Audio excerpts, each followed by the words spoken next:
Welcome to fill the math. Fill the ম্যাথে সবাইকে স্বাগতম জানাই। প্রিয় ছাত্রছাত্রী, তোমরা সবাই কেমন আছো? আমরা চলে এসেছি আবার একটা নতুন ক্লাস নিয়ে, নতুন জার্নি নিয়ে, নতুন রূপে তোমাদের সামনে। আজ আমি তোমাদের যে ক্লাসটি করাবো সেটা কিন্তু ক্লাস 11 এর ফার্স্ট ডেমো ক্লাস। অর্থাৎ ক্লাস 11 এ উঠে প্রথম তোমরা যে থিওরিগুলো শিখবে বা প্রথম যে তোমরা অঙ্কগুলো শিখবে, সেই অঙ্কগুলো কি করে করতে হবে সমস্ত আলোচনা কিন্তু আজকে আমি করব। সুতরাং খাতা পেন আর জলের বোতল নিয়ে সবাই রেডি হয়ে যাও। শুরু করছি আজকের ধামাকাদার ক্লাস। দেখো, ক্লাস 11 যদি আমাকে পড়তে হয়, প্রথম একটা কিছু বেসিক ধারণা আমাদের থাকতে হবে। সেই বেসিক ধারণাটা কি আমরা একটু শিখে নিই। দেখো, আমরা ক্লাস 9 বা 8 এ প্রথম কিন্তু কোঅর্ডিনেট জিওমেট্রি সিস্টেমটা শিখেছিলাম। সেই কোঅর্ডিনেট জিওমেট্রি সিস্টেমে আমরা কি শিখেছিলাম? এইভাবে দুটো অক্ষ রয়েছে আমাদের, একটা হলো এক্স অক্ষ এবং আরেকটা হলো ওয়াই অক্ষ, তাই তো? এটা হলো সেই ও বিন্দু, এটা হলো আমাদের সেই এক্স অক্ষ, আর এটা হলো এক্স ড্যাশ, এটা হলো ওয়াই এবং এটা হলো ওয়াই ড্যাশ। আমি গত ক্লাসে তোমাদের শিখিয়েছিলাম, অর্থাৎ ত্রিকোণমিতির যে বেসিক ধারণা দশম শ্রেণীর, সেই ক্লাসে আমি কিন্তু শিখিয়েছিলাম যে আমরা যত মাপঝোপ করব সমস্ত মাপঝোপ কিন্তু আমরা ঘড়ির কাঁটার বিপরীত দিকে করব। যত মাপঝোপ করব সমস্ত মাপঝোপ কিন্তু আমরা ঘড়ির কাঁটার বিপরীত দিকে করব। সেই ঘড়ির কাঁটার বিপরীত দিকে মাপতে গেলে এটা প্রথমে আসে, তাই এটাকে বলা হয় ফার্স্ট কোঅর্ডিনেট। এটাকে সেকেন্ডে আসে, তাই এটাকে বলা হয় সেকেন্ড কোঅর্ডিনেট। এটাকে বলা হয় থার্ড কোঅর্ডিনেট এবং এটাকে বলা হয় ফোর্থ কোঅর্ডিনেট। ওকে, বা প্রথম পাদ, দ্বিতীয় পাদ, তৃতীয় পাদ, চতুর্থ পাদ। এই চারটে কোঅর্ডিনেট কি করে তৈরি হয়? ঘড়ির কাঁটার বিপরীত দিকে আমরা সমস্ত কিছু পরিমাপ করি। ঘড়ির কাঁটার বিপরীত দিকে ঘোরার সময় এটা প্রথম আসে তাই ফার্স্ট, এটা দ্বিতীয় আসে তাই সেকেন্ড, থার্ড এবং ফোর্থ, এই লজিকে আসে। যেটা কিন্তু দশম শ্রেণীর সম্পূর্ণ ত্রিকোণমিতির ধারণা যে ক্লাসটা আমি দিয়েছিলাম, সেই ক্লাসে সমস্ত কিছু আলোচনা করেছি। এইটুকু বেসিক ধারণা তোমাদের সবার মধ্যে কিন্তু রয়েছে। এবার আমরা এক এক করে সামনের দিকে এগোনোর চেষ্টা করব। এরপর আমাদের যেটা শিখতে হবে সেটা কি জিনিস? দেখো, আমাদের এরপর শিখতে হবে, মনে করো এই যে একটা কোঅর্ডিনেট সিস্টেম রয়েছে, ভালো করে দেখবে কিন্তু আমি যখন বোঝাবো। এই একটা কোঅর্ডিনেট সিস্টেম রয়েছে। এই কোঅর্ডিনেট সিস্টেমে একটা সরল রেখা বা একটা রশ্মি মনে করো। সেই রশ্মিটা এই যে এই বিন্দু থেকে মনে করো এই জায়গায় একটা রশ্মি রয়েছে। এই রশ্মিটা আমি উপরের দিকে ঘুরিয়ে দিলাম, অর্থাৎ ঘড়ির কাঁটার বিপরীত দিকে ঘুরিয়েছি। তাহলে এই জায়গায় যে কোণটা উৎপন্ন হলো সেই কোণটার নাম আমি থিটা ধরে নিলাম। ওকে, এবং ঘড়ির কাঁটার দিকে আমি অনুরূপ যতটা কোণ উপরে গিয়েছি ততটা কোণ নিচের দিকেই এলাম ঘড়ির কাঁটার দিকে। তাহলে ঘড়ির কাঁটার দিকে যদি আমরা আসি সেই কোণটা কিন্তু ঋণাত্মক কোণ হয়, তাই তো? তাহলে এটাকে আমরা কিন্তু মাইনাস থিটা বলবো। কি বলবো? মাইনাস থিটা বলবো। ঘড়ির কাঁটার বিপরীত দিকে গেলে ধনাত্মক কোণ, আর ঘড়ির কাঁটার দিকে এলে সেটা কিন্তু ঋণাত্মক কোণ। এই রশ্মির উপর মনে করো একটা বিন্দু রয়েছে, এই রশ্মির উপর একটা বিন্দু রয়েছে, সেই বিন্দুটা মনে করো পি বিন্দু। ওকে, তাহলে এই রশ্মির উপর একটা বিন্দু রয়েছে, সেই বিন্দুটা মনে করো পি বিন্দু। এই পি বিন্দু থেকে আমি এক্স অক্ষের উপর একটা লম্ব অঙ্কন করলাম। তাহলে কি করেছি? পি বিন্দু থেকে এক্স অক্ষের উপর একটা লম্ব অঙ্কন করেছি। ওই পি বিন্দুর অনিরূপ প্রতিবিম্ব বিন্দু এই জায়গাও থাকবে, যেহেতু এই জায়গাও যতটা কোণ উপরে গিয়েছি ততটা কোণ আমি নিচে এসেছি। তাহলে এই জায়গা যে বিন্দুটা রয়েছে সেটাকেও আমি ধরো পি ড্যাশ বললাম বা পি বললাম, যা বলতে পারো। এটা যদি পি ধরি, এটাকে আমি পি ড্যাশ নাম ধরলাম। তাহলে এখান থেকেও আমি যে লম্বটা টানবো সেটা একই রকম হবে। এই লম্ব বিন্দুর নাম আমি এম ধরে নিলাম। লম্ব বিন্দুর নাম কি ধরে নিলাম? এম। আর এই যে অরিজিন রয়েছে এটাকে আমরা ও ধরে নিলাম। এবার আমরা নতুন কিছু লজিক শেখার চেষ্টা করব। এই উপরে যে ত্রিভুজ আছে আর নিচে যে ত্রিভুজ আছে, এই দুটো ত্রিভুজ কিন্তু সর্বসম। কারণ কি? এই জায়গায় যতটা দৈর্ঘ্য নিয়েছি এই জায়গা ততটা দৈর্ঘ্য নিয়েছি, যতটা কোণ উপরে গিয়েছি ততটা কোণ নিচে এসেছি, আবার এই যে ভূমি আমাদের সমান। তাহলে এই দুটো ত্রিভুজ কিন্তু সর্বসম, ভালো করে বুঝবে। ওরও যা কিছু সমান, এরও সবকিছু সমান। শুধুমাত্র যদি কোঅর্ডিনেট বিচার করি, এটা ওয়াই অক্ষের উপরের দিকে গিয়েছি, এটা ওয়াই অক্ষের নিচের দিকে এসেছি, তার মানে এইটুকু হবে পজিটিভ, আর নিচের দিকে যেটা আসছি সেটা হবে নেগেটিভ। এইটুকুই পার্থক্য, আর কোনো পার্থক্য নেই। ওকে, এবার এক এক করে আমি কিন্তু বোঝাবো এবং তোমরা বুঝবে যে আমি কি কি বলতে চাইছি তোমাদের। দেখো, এই জায়গায় যে বিন্দুটা রয়েছে, এই বিন্দুটার যদি আমি স্থানাঙ্ক বের করি, এক্স অক্ষের ডান দিকে গিয়েছি, ওয়াই অক্ষের উপর দিকে গিয়েছি। তাহলে এই জায়গায় যে বিন্দুটা থাকবে সেই বিন্দুটা কিন্তু সবসময়ের জন্য পজিটিভ হবে, অর্থাৎ 5,7 এরকম কোনো সংখ্যা হবে। কিন্তু এই জায়গায় সেই বিন্দুটা কিন্তু আমাদের 5 হবে পজিটিভ আর 7 কিন্তু নেগেটিভ, মানে 5,-7। পরিষ্কার হলো কথাটা? দৈর্ঘ্য যদি বলো, দৈর্ঘ্য পজিটিভ, কিন্তু স্থানাঙ্ক যদি আমরা বলতে যাই তাহলে স্থানাঙ্কটা কিন্তু নেগেটিভ হবে। পরিষ্কার সবার কাছে? তাহলে এইবার দেখো, এই যে অতিভুজটা রয়েছে, এই অতিভুজ মানে কি এক্স্যাক্টলি? এই অতিভুজ মানে হলো √, লম্ব তার স্কোয়ার প্লাস ভূমি তার স্কোয়ার, তাই তো?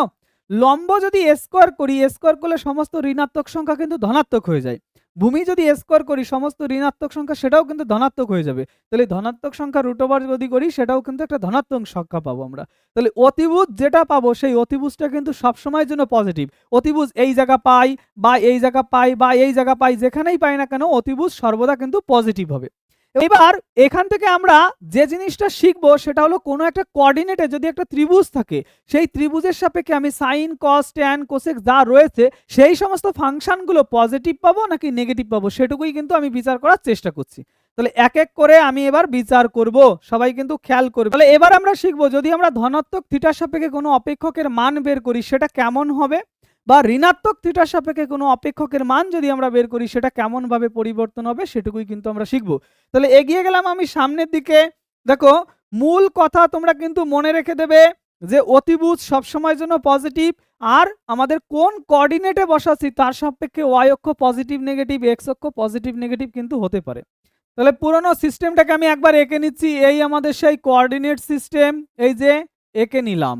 ওকে, তাহলে এই জায়গায় আমি একটা রশ্মি নিয়েছিলাম, সেই রশ্মিটা উপর দিকে এইভাবে এঁকেছিলাম এবং অনুরূপ যতটা কোণ সেটা নিচের দিকে নিয়েছিলাম। এটা ঘড়ির কাঁটার বিপরীত দিকে জন্য পজিটিভ থিটা, আর এটা ঘড়ির কাঁটার দিকে জন্য এটাকে নেগেটিভ থিটা নাম দিয়েছিলাম। এই জায়গায় একটা বিন্দু ধরেছিলাম, যে বিন্দুর নাম পি বলেছিলাম। পি থেকে এর উপর একটা লম্ব এঁকেছিলাম, ওর অনুরূপ বিন্দু এই জায়গা রয়েছে, সেটাও মনে করো পি, সেটাকে আমরা নিচের দিকে নিয়েছিলাম এইভাবে লম্ব। অনুরূপ বিন্দু স্থানাঙ্ক আলাদা জন্য শুধুমাত্র পি ড্যাশ নাম দিয়েছিলাম, আর এটা হলো ও। এইটুকু দৈর্ঘ্য সমান এইটুকু দৈর্ঘ্য সমান, উপরে ত্রিভুজ আর নিচের ত্রিভুজ হচ্ছে সর্বসম। এবার আমি বের করার চেষ্টা করছি। দেখো আগে চিহ্ন বিচার করি। দেখো এটা এক্স অক্ষের ডান দিকে রয়েছে, তাহলে এটা কিন্তু পজিটিভ হবে। ওয়াই অক্ষের উপরের দিকে রয়েছে, এটাও পজিটিভ হবে। এটা ওয়াই অক্ষের নিচের দিকে রয়েছে, নেগেটিভ হবে। আর অতিভুজ বেচারা সবসময়ের জন্য পজিটিভ হবে। তাহলে শুধুমাত্র চিহ্নগুলো আমি আগে লিখে নিলাম। এবার উপরের ত্রিভুজের সাপেক্ষে অর্থাৎ পজিটিভ থিটার সাপেক্ষে আমি বের করছি সাইন অফ থিটা। থিটা নিয়েছি, থিটা হলো পজিটিভ কোণ। তাহলে এই কোণটার সাপেক্ষে যদি আমি বিচার করি, সাইন থিটা মানে হচ্ছে লম্ব বাই অতিভুজ। তাহলে লম্ব কত, এখানে এই বিন্দুটার নাম আমরা এম ধরে নিয়েছিলাম, এম নিলাম। লম্ব মানে এখানে বলা যাবে পিএম বাই অতিভুজ মানে কি বলা যাবে, ওপি লিখলাম। আচ্ছা, এবার আমি এই জায়গা থেকে আমি মাইনাস থিটার সাপেক্ষে মান বের করব, সাইন অফ মাইনাস থিটা। একইভাবে বের করব sine of minus theta. Minus theta বললে এই কোণটা হবে, ওই কোণের সাপেক্ষে লম্ব হবে এটা, অতিভুজ হবে এটা। তাহলে লম্ব মানে হচ্ছে পি ড্যাশ এম, এই যে লিখলাম পি ড্যাশ এম বাই নিচে আমরা লিখলাম কি, ওপি। ক্লিয়ার কথাটা? দেখো এবার যদি আমি বিচার করার চেষ্টা করি, এই জায়গা থেকে আমি এই সাইন অফ মাইনাস থিটাকে আবার লিখছি এই জায়গায়, এই যে লিখলাম সাইন অফ মাইনাস থিটা। তাহলে দেখো তো এই জায়গায় রয়েছে P dash M, P dash M মানে এইটুকু আর পি এম মানে এইটুকু। এর দৈর্ঘ্য আর এর দৈর্ঘ্য কিন্তু সমান, কিন্তু এটা হলো পজিটিভ, এটা হলো নেগেটিভ। তাহলে এই দৈর্ঘ্য আর এই দৈর্ঘ্য সমান যেহেতু, সেই জন্য আমি এই পি ড্যাশ এম এর পরিবর্তে পি এম লিখলাম। কিন্তু পি এমটা হলো পজিটিভ আর এটা হলো নেগেটিভ, তাই আমি সামনে একটা মাইনাস দিলাম। পরিষ্কার হলো কথাটা? দৈর্ঘ্যটা সমান বাই, কিন্তু স্থানাঙ্ক এটা নিচের দিকে জন্য নেগেটিভ, এটা উপরের দিকে জন্য পজিটিভ। তো পি ড্যাশ এম ও যা আর পি এম এও তাই, কিন্তু পি এমটা পজিটিভ, এটার পরিবর্তে যখন এটা লিখলাম তার উল্টো দিক মানে সেটাকে মাইনাস বোঝানো হয়। আর নিচে রয়েছে কি আমাদের ওপি। এই PM by OP, PM by OP মানে কি সাইন থিটা। তাহলে আমি বলতে পারি সাইন অফ মাইনাস থিটা, এটা ইজুগাল টু লেখা যায়, এই মাইনাসটা থেকে গেল আর এইটুকুর পরিবর্তে আমি বলতে পারি কি সাইন থিটা। এই যে আমি লিখে দিলাম সাইন থিটা। পরিষ্কার হলো কথাটা? তাহলে আমরা একটা জিনিস এখান থেকে দেখতে পেলাম, কি দেখতে পেলাম, সাইনের ভেতরে বা সামনে, এই যে এই দিক থেকে লেখা শুরু করেছি, তাহলে এটা হলো সামনের দিক। আমি যদি এইদিকে লেখা শুরু করি তাহলে আমার সামনের দিক কোনটা, এইটা। তাই এই দিক থেকে লেখা শুরু করেছি, সামনের দিক হলো এইটা। তাহলে এটা বলতে পারি সাইনের সামনে বা ভেতরে কোনো জায়গা যদি মাইনাস থাকে, ওই মাইনাসটা সাইন কিন্তু বাইরে বের করে দিতে পারে। নোট লিখে নেবে, সাইনের সামনে যদি কোনো মাইনাস থাকে তাহলে সেই মাইনাসটা সাইন বাইরে বের করে দিতে পারে। পরিষ্কার কথাটা? তাহলে আমি অনুরূপে এবার বিচার করার চেষ্টা করব, tan theta, cosec theta, sine theta যা যা রয়েছে সমস্ত মাইনাসটা কি বাইরে বের হয়? যদি ওরা বাইরে বের করতে না পারে তাহলে কিভাবে ওরা রাখে সেই মাইনাসটা, সমস্ত কিছু কিন্তু এবার বিচার করার চেষ্টা করব। তাহলে আমি পরের পেজে চলে গেলাম। দেখো পরের পেজে এই জায়গায় আমি আবার একটা সেম লজিকের জিনিস এঁকে নিচ্ছি। এই যে আমাদের সেই রশ্মিটা রয়েছে উপরের দিকে, রশ্মিটা রয়েছে নিচের দিকে, এটা হলো পজিটিভ থিটা, এটা হলো নেগেটিভ থিটা। একইভাবে এই জায়গায় সেই বিন্দুগুলো আমি নিয়ে নিলাম, পি বিন্দু, এই জায়গা পি ড্যাশ, আর এই জায়গা রইলো এম, এটা পজিটিভ, এটা নেগেটিভ, এটা হলো ও। তাহলে এবার আমি বিচার করার চেষ্টা করব ট্যান থিটা। এই জায়গা থেকে আমি বলছি ট্যান থিটা। ট্যান থিটা মানে কি বাই কি বলা যায়? থিটা লিখেছি, থিটা কোনটা? উপরেরটা। এর সাপেক্ষে লম্ব বাই ভূমি লেখা যায়। লম্ব মানে পিএম, ভূমি মানে ওপি। তাহলে আমি বলতে পারি উপরে রয়েছে পিএম আর নিচে রয়েছে কি আমাদের ওএম। তাহলে আমি এটা লিখে দিলাম। যদি ট্যান অফ মাইনাস থিটা লিখি আমি, পি ড্যাশ এম বাই লেখা যাবে কি ওএম, এই যে লিখলাম ওএম। তাহলে একইভাবে যদি আমি তুলনা করি ট্যান অফ মাইনাস থিটা, এটা ইজ ইকুয়াল টু কি লেখা যাবে তাহলে? ট্যান অফ মাইনাস থিটাকে এই পি ড্যাশ এম মানে এইটুকু, এর পরিবর্তে উপরেরটা লেখা যাবে, কিন্তু এটা নেগেটিভ, তাই আমি একটা মাইনাস বসালাম আর উপরে বসালাম শুধুমাত্র পিএম, আর নিচে পড়ে রয়েছে কি ওএম। ক্লিয়ার কথাটা? তাহলে আমি কিন্তু এই জায়গা থেকে বলতে পারি এই পিএম বাই ওএম সেটা মানে ট্যান থিটা, সামনে কিন্তু মাইনাস পড়ে রয়েছে। তাহলে আমি বলতে পারি ট্যান অফ মাইনাস থিটা, এই মাইনাসটাই যে লিখেছি এইটুকুর পরিবর্তে আবার লিখতে পারি ট্যান থিটা। তাহলে এখান থেকে স্পষ্টতই আমি কিন্তু বলতে পারি যদি ট্যান থিটার সামনে বা ভেতরে কোনো জায়গা মাইনাস থাকে, সেই মাইনাসটা ট্যান কিন্তু বাইরে বের করে দিতে পারে। ওকে, যে ফাংশনটা লিখছি সেই ফাংশনের বিপরীত ফাংশনটাও কিন্তু তোমার মনে রেখে দিতে হবে। এই ট্যানকে যদি উল্টে দিই, উল্টে দিলে সেটা কি হবে? কট অফ মাইনাস থিটা। তাহলে এইদিকে উল্টে দিয়েছি, এইদিকেও আমাকে উল্টে দিতে হবে, এদিকে উল্টে দিলেও সেটা কি হয়ে যাবে? মাইনাস কট থিটা। তাহলে আমি বলতে পারি যে ফাংশনটা যে লজিক ইউজ হবে তার বিপরীত ফাংশনে কিন্তু সেম লজিক ইউজ হবে। মানে ট্যানের সামনে মাইনাস থাকলে ট্যান যেমন বের করে দিতে পারে, ট্যান উল্টে গেলে কি হয়? কট। তাহলে কটের সামনে মাইনাস থাকলে সেই মাইনাসটাও কট বাইরে বের করে দিতে পারবে। একইভাবে আগের যে থিওরিটা আমি তোমাদের বললাম, এই জায়গায় আমাদের কি সাইনের সামনে কোনো মাইনাস রয়েছে, সেই মাইনাস সাইন বাইরে বের করে দিয়েছে। অনুরূপে আমরা আবার বলতে পারবো তাহলে কোসেক, তার সামনেও যদি কোনো জায়গা মাইনাস থাকে ওই মাইনাসটা কোসেক কিন্তু বাইরে বের করে দিতে পারবে। পরিষ্কার কথাটা? তাহলে এই জায়গায় যে লজিকগুলো আমি শেখালাম, সাইন, কোসেক, ট্যান, কট, চারটে কমপ্লিট হয়ে গেছে আর দুটো বাকি রয়েছে। সেই দুটো এবার ভালো করে বোঝো যে ওরাও কি মাইনাস বাইরে বের করে দিতে পারে, আমরা একটু দেখবো সেটা। ঠিক আছে? তাহলে এই জায়গায় এবার আবার অনুরূপে আমি আরেকটা কোঅর্ডিনেট সিস্টেম এঁকে নিচ্ছি এবং এই জায়গা সেম ভাবে উপরে একটা নিলাম, নিচে একটা নিলাম, এটা হলো থিটা আর এটা হলো মাইনাস থিটা। ওকে, এই জায়গা সেম ভাবে একটা বিন্দু নিয়ে নিলাম, লম্ব এঁকে নিলাম এবং তার অনুরূপ বিন্দু এই জায়গা ধরে নিলাম, এই জায়গাটা ও বিন্দু ধরে নিলাম। তাহলে একইভাবে এই জায়গা থেকে আমি বলছি cos থিটা। cos থিটা মানে উপরের ফাংশন, সেখান থেকে আমি বলতে পারি cos থিটা মানে হচ্ছে ভূমি বাই অতিভুজ। ভূমি হলো ওএম, অতিভুজ হলো ওপি। তাহলে আমি এটাকে বলতে পারি ওএম বাই ওপি, লিখলাম। সেম ভাবে cos অফ মাইনাস থিটা, তাহলে তাকে বলা যাবে মাইনাস থিটার সাপেক্ষে এটা হলো ভূমি, এটা হলো অতিভুজ। তাহলে ওএম বাই ওপি ড্যাশ, তাহলে এই জায়গায় লিখে নিলাম OM by OP dash. Clear কথাটা? তাহলে সেম ভাবে আমি বলতে পারি এই জায়গায় যে ওএম রয়েছে আর এই জায়গায় যে ওপি ড্যাশ রয়েছে, ওপি ড্যাশ আর ওপি দুটোর মান কিন্তু সমান এবং দুটোই পজিটিভ। তাহলে চেঞ্জ করলে কোনো জায়গায় কিন্তু আমার মাইনাস দিতে হবে না, তাই আমি লিখলাম cos of minus theta is equal two OM এর পরিবর্তে ওএম ই লিখলাম, আর ওপি ড্যাশ আর ওপি এর দৈর্ঘ্য সমান, ওটা চেঞ্জ করলে কোনো মাইনাস হবে না, কারণ অতিভুজ তার দৈর্ঘ্য সবসময়ের জন্য পজিটিভ এবং অতিভুজের চিহ্ন কখনো পরিবর্তন হবে না, শুধু এক্স আর ওয়াই কোঅর্ডিনেটটাই চেঞ্জ হবে, আর কিছু চেঞ্জ হবে না। তাহলে এটার পরিবর্তে আমি বলতে পারি cos অফ মাইনাস থিটা আর এই জায়গা OM by OP, OM by OP মানে শুধুমাত্র cos থিটা। তাহলে এই জায়গা কিন্তু একটা ডিফারেন্ট জিনিস আমরা দেখতে পেরেছি। কি ডিফারেন্ট জিনিস আমরা দেখতে পেলাম? যে কজের সামনে যদি কোনো জায়গা মাইনাস থাকে সেই মাইনাসটা কিন্তু ভ্যানিশ হয়ে যায়, তাই তো? তাহলে কজের সামনে বা কজের ভিতরে কোনো জায়গায় যদি মাইনাস থাকে সেই মাইনাসটা কজ কিন্তু খেয়ে ফেলতে পারে, এই কথাটা মাথায় ঢুকিয়ে নেবে। অনুরূপ কথা আমরা তাহলে বলতে পারি সেকের সামনে যদি কোনো জায়গা মাইনাস থাকে সেই মাইনাসটাও কিন্তু সেক খুব সহজেই খেয়ে হজম করে ফেলতে পারবে, তাই না? তাহলে যে ছটা লজিক আমি বললাম, সাইন, ট্যান, কোসেক এবং কট, এদের সামনে যদি মাইনাস থাকে মাইনাস বাইরে বেরিয়ে আসবে, আর কজ এবং সেক তার সামনে যদি মাইনাস থাকে সেই মাইনাসটা কিন্তু ওরা খেয়ে ফেলবে। নোট করবে, এটা কিন্তু ক্লাস 11 এর প্রথম লজিক। ওকে, চলো এবার এক এক করে আমরা সামনের দিকে এগিয়ে যাব।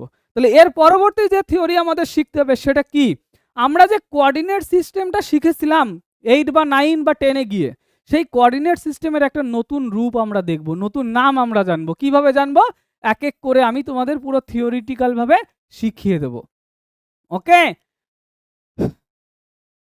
দেখো এই যে আমাদের সেই ও বিন্দু, এটা হলো এক্স, এটা হলো এক্স ড্যাশ, এটা হলো ওয়াই এবং এটা হলো ওয়াই ড্যাশ। এই জায়গায় আমরা একটা ত্রিভুজ আঁকছি, ত্রিভুজ সেই রশ্মি রয়েছে। তাহলে এই কোণটা যদি থিটা হয়, আমি এই জায়গা থেকে একে লম্ব টেনে দিলাম। এই জায়গায় একটা বিন্দু রয়েছে পি, আর এই বিন্দুটার নাম আমি দিলাম এম। আমি শুধু বিচার করব এই প্রথম ঘর, এটা তো প্রথম ঘর বা ফার্স্ট কোঅর্ডিনেট, ফার্স্ট কোঅর্ডিনেটে কে কে পজিটিভ হচ্ছে কে কে নেগেটিভ হচ্ছে, শুধু সেটুকুই আমি চেক করব, অন্য কিচ্ছু না। তাহলে পজিটিভ নেগেটিভ চেক করার জন্য আমি যে কাজটা করব সেটা কি, আমি এই জায়গায় দেখব এইটা এক্স অক্ষের পজিটিভ দিক, এটা ওয়াই অক্ষের পজিটিভ দিক, আর অতিভুজ বেচারা সব সময়ের জন্য পজিটিভ। তাহলে আমি এই ত্রিভুজ থেকে যে কোনো ফাংশনের মান যদি বের করি, সাইন থিটা মানে লম্ব বাই অতিভুজ প্লাসে প্লাসে প্লাস হয়, কস থিটা মানে ভূমি বাই অতিভুজ প্লাসে প্লাসে প্লাস হয়, ট্যান থিটা মানে লম্ব বাই ভূমি প্লাসে প্লাসে প্লাস হয়। এই তিনটা বিচার করা মানে এর অপোজিট ক্যারেক্টারও একদম সেম লজিক হবে। তাহলে আমি বলতে পারি এই ঘরে বা প্রথম ঘরে আমরা যা কিছু বিচার করি না কেন সমস্ত মান কি হতে হবে, পজিটিভ হতে হবে। তাই এই প্রথম ঘরের নাম যেটা বলা হয় সেটা হলো ওয়াল। এই প্রথম ঘরের নাম কি, অল। অল কথার পুরো নাম কি, অল পজিটিভ হেয়ার, অর্থাৎ সমস্ত ফাংশন এখানে পজিটিভ। এই যে প্রথম যে ঘর রয়েছে এই প্রথম ঘরের রেঞ্জ কতটা সেটা একটু বুঝি। দেখো এই জায়গা থেকে আমরা সমস্ত পরিমাপ কিন্তু স্টার্ট করি, এই জায়গা থেকে এইটুকু কত ডিগ্রি, 90 ডিগ্রি। তাহলে প্রথম ঘরের রেঞ্জ হলো 0 থেকে 90 ডিগ্রি। এবার একটা কথা খেয়াল করে দেখো, ক্লাস 10-এ যখন তোমরা ত্রিকোণমিতি পড়েছিলে, সেই ত্রিকোণমিতির অপেক্ষকের যত অঙ্ক করেছিলে সমস্ত অঙ্ক কিন্তু পজিটিভ হতো, উত্তর দেখবে সব অঙ্কের পজিটিভ হতো। কেন উত্তর পজিটিভ হতো, তোমরা যখন অঙ্ক করেছিলে খেয়াল করে দেখবে অঙ্কের সাইডে ছোট্ট করে এরকম লেখা থাকতো 0 থেকে বড় বা সমান π/2 এর থেকে ছোট বা সমান, তার মানে 0 থেকে π/2 প্রথম ঘর, প্রথম ঘরে সবাই কি হয়, পজিটিভ হয়। সেই জন্য তোমরা ক্লাস 10-এ যত অঙ্ক শিখেছিলে সব কিন্তু পজিটিভ হতো। এবার ক্লাস 11-এ আমরা যখন মান বের করা শিখবো, যেমন ক্লাস 10-এ তুমি sine 0 degree, 30 degree, 45 degree, 60 degree এবং 90 ডিগ্রির মান বের করা শিখেছো। সেই মানগুলো কি করে বের করতে হয় তা কিন্তু আমি আগের ক্লাসটাতে তোমাদের দেখিয়েছি। এর থেকে বেশি কোণের মানও বের করা যেতে পারে, sine 200 degree, sine 300 degree, sine 1000 degree, sine 1 lakh degree, তার মানও বের করা যেতে পারে। এক এক করে আমরা সেই লজিকগুলো শিখবো। তাহলে ক্লাস 10-এ আমাদের বাউন্ডারি শুধুমাত্র এই প্রথম ঘরেই ছিল। প্রথম ঘর না হলে দ্বিতীয় ঘর হলে কি হয় সেই জিনিসগুলো এক এক করে এবার আমরা কিন্তু বুঝবো। তাহলে এবার আমি এই সাইডের জিনিসগুলো একটু মুছে দিই তোমাদের জন্য, সাইডের জিনিসগুলো মুছে দিই, দাঁড়াও। দেখো এবার দ্বিতীয় ঘরে যদি আমি একটা ত্রিভুজ আঁকি, দ্বিতীয় ঘরে যদি আমি একটা ত্রিভুজ আঁকি, এইভাবে মনে করে একটা ত্রিভুজ এঁকে দিয়েছি। দেখো এইভাবে যদি আমি একটা ত্রিভুজ এঁকে দিই, এই যে একটা ত্রিভুজ এঁকে দিয়েছি, এই ত্রিভুজের শুধুমাত্র কিন্তু পজিটিভ নেগেটিভ আমি বিচার করবো, আর কিছু কিন্তু না। এটা এক্স অক্ষের বাদিক সেই জন্য নেগেটিভ, ওয়াই অক্ষের উপরের দিকে সেই জন্য এটা পজিটিভ, আর অতিভুজ সবসময়ের জন্য পজিটিভ। তাহলে এই জায়গায় যদি আমি বিচার করি, এই কোণটার নাম যদি আমি থিটা ধরে নিই, ধরে নিলাম ওর নাম হচ্ছে থিটা, থিটা কোণের সাপেক্ষে এটা লম্ব ভূমি, এটা হলো অতিভুজ। তাহলে তার সাপেক্ষে আমি যদি ট্যান থিটা বের করি, ট্যান থিটা মানে লম্ব বাই ভূমি, প্লাস মাইনাসে কি হয়, মাইনাস। কস থিটা যদি বের করি মাইনাস প্লাস সেটা কি হয়ে যায়, মাইনাস। যদি সাইন থিটা বের করি প্লাসে প্লাসে কি হয়, প্লাস। তাহলে দ্বিতীয় ঘরে একমাত্র সাইন থিটা যদি বের করি তাহলে সেটা কিন্তু লম্ব বাই ভূমি প্লাসে প্লাসে কিন্তু প্লাস হয়। আর যে কোনো জিনিস যদি আমি বের করি, ট্যান থিটা যদি আমি বের করি লম্ব বাই ভূমি প্লাস বাই মাইনাস, প্লাস মাইনাসে কিন্তু মাইনাস হয়। কস থিটা যদি বের করি ভূমি বাই অতিভুজ মাইনাস বাই প্লাস, মাইনাস প্লাসে কি হয়, মাইনাস হয়। তাহলে দ্বিতীয় ঘরে একমাত্র সাইন থিটা হয় পজিটিভ, কারণ তো দেখেই বোঝা যাচ্ছে প্লাস প্লাস যেখানে নেব সেটাই তো পজিটিভ হবে। তাহলে এই দ্বিতীয় ঘরের নাম সেই জন্য কিন্তু বলা হয় সাইন, অর্থাৎ সাইন পজিটিভ হেয়ার। সাইনের অপোজিট যে সে কি, কোসেক, তাহলে কোসেকও এই জায়গায় কিন্তু পজিটিভ হবে। যেটা আমি বলবো তার বিপরীতটা তোমরা কিন্তু ভেবে নেবে, ওকে। আমি মুখেও এক একবার করে বলে যাব। তাহলে দ্বিতীয় ঘরের নাম কিন্তু সাইন বলা হয়, কিন্তু দ্বিতীয় ঘরে সাইনের বিপরীত ফাংশন কোসেক, সেটাও কিন্তু এই জায়গা পজিটিভ হয়। পরিষ্কার, এটা যেন মনে থাকে, ওকে। তাহলে এই জায়গায় আমি এটা লিখে দিচ্ছি, ওকে। তাহলে আমি সাইডের জিনিসগুলো একটু মুছে দিই তোমাদের। এবার তৃতীয় ঘরটা তোমরা নিজেরা অলরেডি বিচার শুরু করে দাও যে তৃতীয় ঘরে কে পজিটিভ হবে, দেখি কে আগে উত্তর দিতে পারে। তৃতীয় ঘরটা নিজেরা বিচার করা শুরু করে দাও। তৃতীয় ঘরে এই জায়গায় যদি আমি একটা ত্রিভুজ আঁকি, আঁকলাম একটা ত্রিভুজ, এটা এক্স অক্ষের বাদিক জন্য নেগেটিভ, ওয়াই অক্ষের নিচের দিকে তাই জন্য নেগেটিভ, আর অতিভুজ সবসময়ের জন্য পজিটিভ। এই জায়গায় এই কোণটাকে আমি ধরে নিলাম থিটা। তাহলে এই জায়গা থিটা কোণের সাপেক্ষে এটা হলো লম্ব, এটা হলো ভূমি, এটা হলো অতিভুজ। যদি সাইন থিটার মান বের করি লম্ব বাই অতিভুজ মাইনাস প্লাসে মাইনাস, কস থিটা বের করলে ভূমি বাই অতিভুজ মাইনাস প্লাসে মাইনাস, যদি ট্যান থিটা বের করি লম্ব বাই ভূমি মাইনাসে মাইনাসে কি হয়ে যায় প্লাস হয়ে যায়। তাহলে এই দুটো মাইনাস যেখানে রয়েছে সেটাই প্লাস হয়ে যাবে। তাহলে এই জায়গায় আমি বলতে পারি ট্যান থিটা যদি একমাত্র আমরা ইউজ করি তাহলে মাইনাস বাই মাইনাস আলটিমেটলি সেটা হয়ে যাবে প্লাস। তাহলে তৃতীয় নম্বর ঘরে ট্যান থিটা পজিটিভ হবে, বাকি সবাই কিন্তু নেগেটিভ হবে, তাই 3 নম্বর ঘরের নাম বলা হয় ট্যান। পরিষ্কার? তাহলে ওয়াল সাইন ট্যান এই তিনটা আমরা নাম পেলাম। এবার 4 নম্বর ঘরের কি নাম আছে সেটাও কিন্তু যুক্তি সহকারে আমরা বুঝে নেব। তাহলে 4 নম্বর ঘরে আমি প্রবেশ করছি। এবার এই যে 4 নম্বর ঘরে আমি একটা ত্রিভুজ এঁকে নিলাম।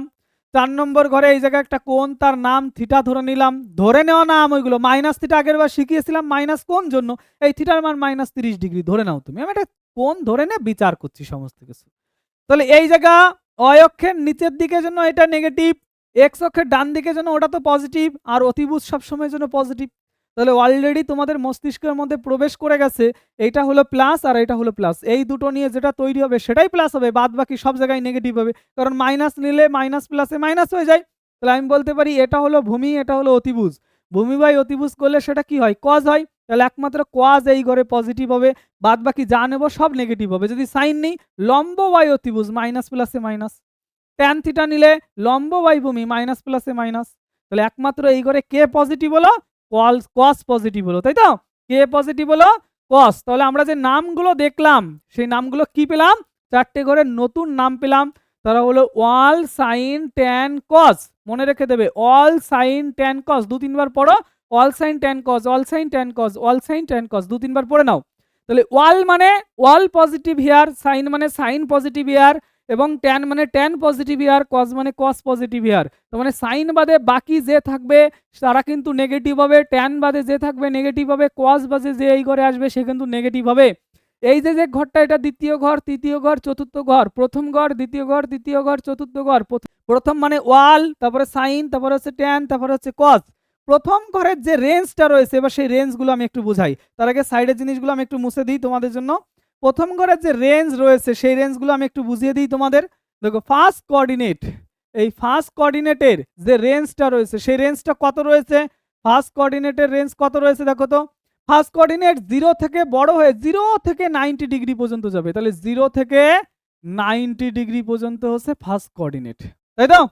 সেকেন্ড কোঅর্ডিনেট যদি আমি বিচার করি, সেকেন্ড কোঅর্ডিনেট কত থেকে স্টার্ট হচ্ছে, 90-র পরের থেকে, এই পর্যন্ত 90 তার পরের থেকে শুরু হচ্ছে, তাই তো? তাহলে 90 থেকে 180 পর্যন্ত, 90 ডিগ্রি থেকে 180 ডিগ্রি পর্যন্ত হচ্ছে সেকেন্ড কোঅর্ডিনেট। থার্ড কোঅর্ডিনেট যদি আমি বিচার করি তাহলে থার্ড কোঅর্ডিনেট নিশ্চয়ই এই জায়গা থেকে স্টার্ট হচ্ছে, এই যে কারণ এই যে হলো আমাদের ফার্স্ট 90, এটা 90 থেকে 180, এটা 180 থেকে 270, তাহলে এটা হলো 180 ডিগ্রি থেকে 270 ডিগ্রি। ক্লিয়ার? আচ্ছা, তারপরে আমাদের এই জায়গা থেকে এইটুকু, তাহলে এই জায়গা থেকে এইটুকু যদি বিচার করি 270 থেকে ওটা হলো 360, তাহলে ফোর্থ কোঅর্ডিনেট কত হবে, ফোর্থ কোঅর্ডিনেট আমাদের হবে 270 থেকে 360।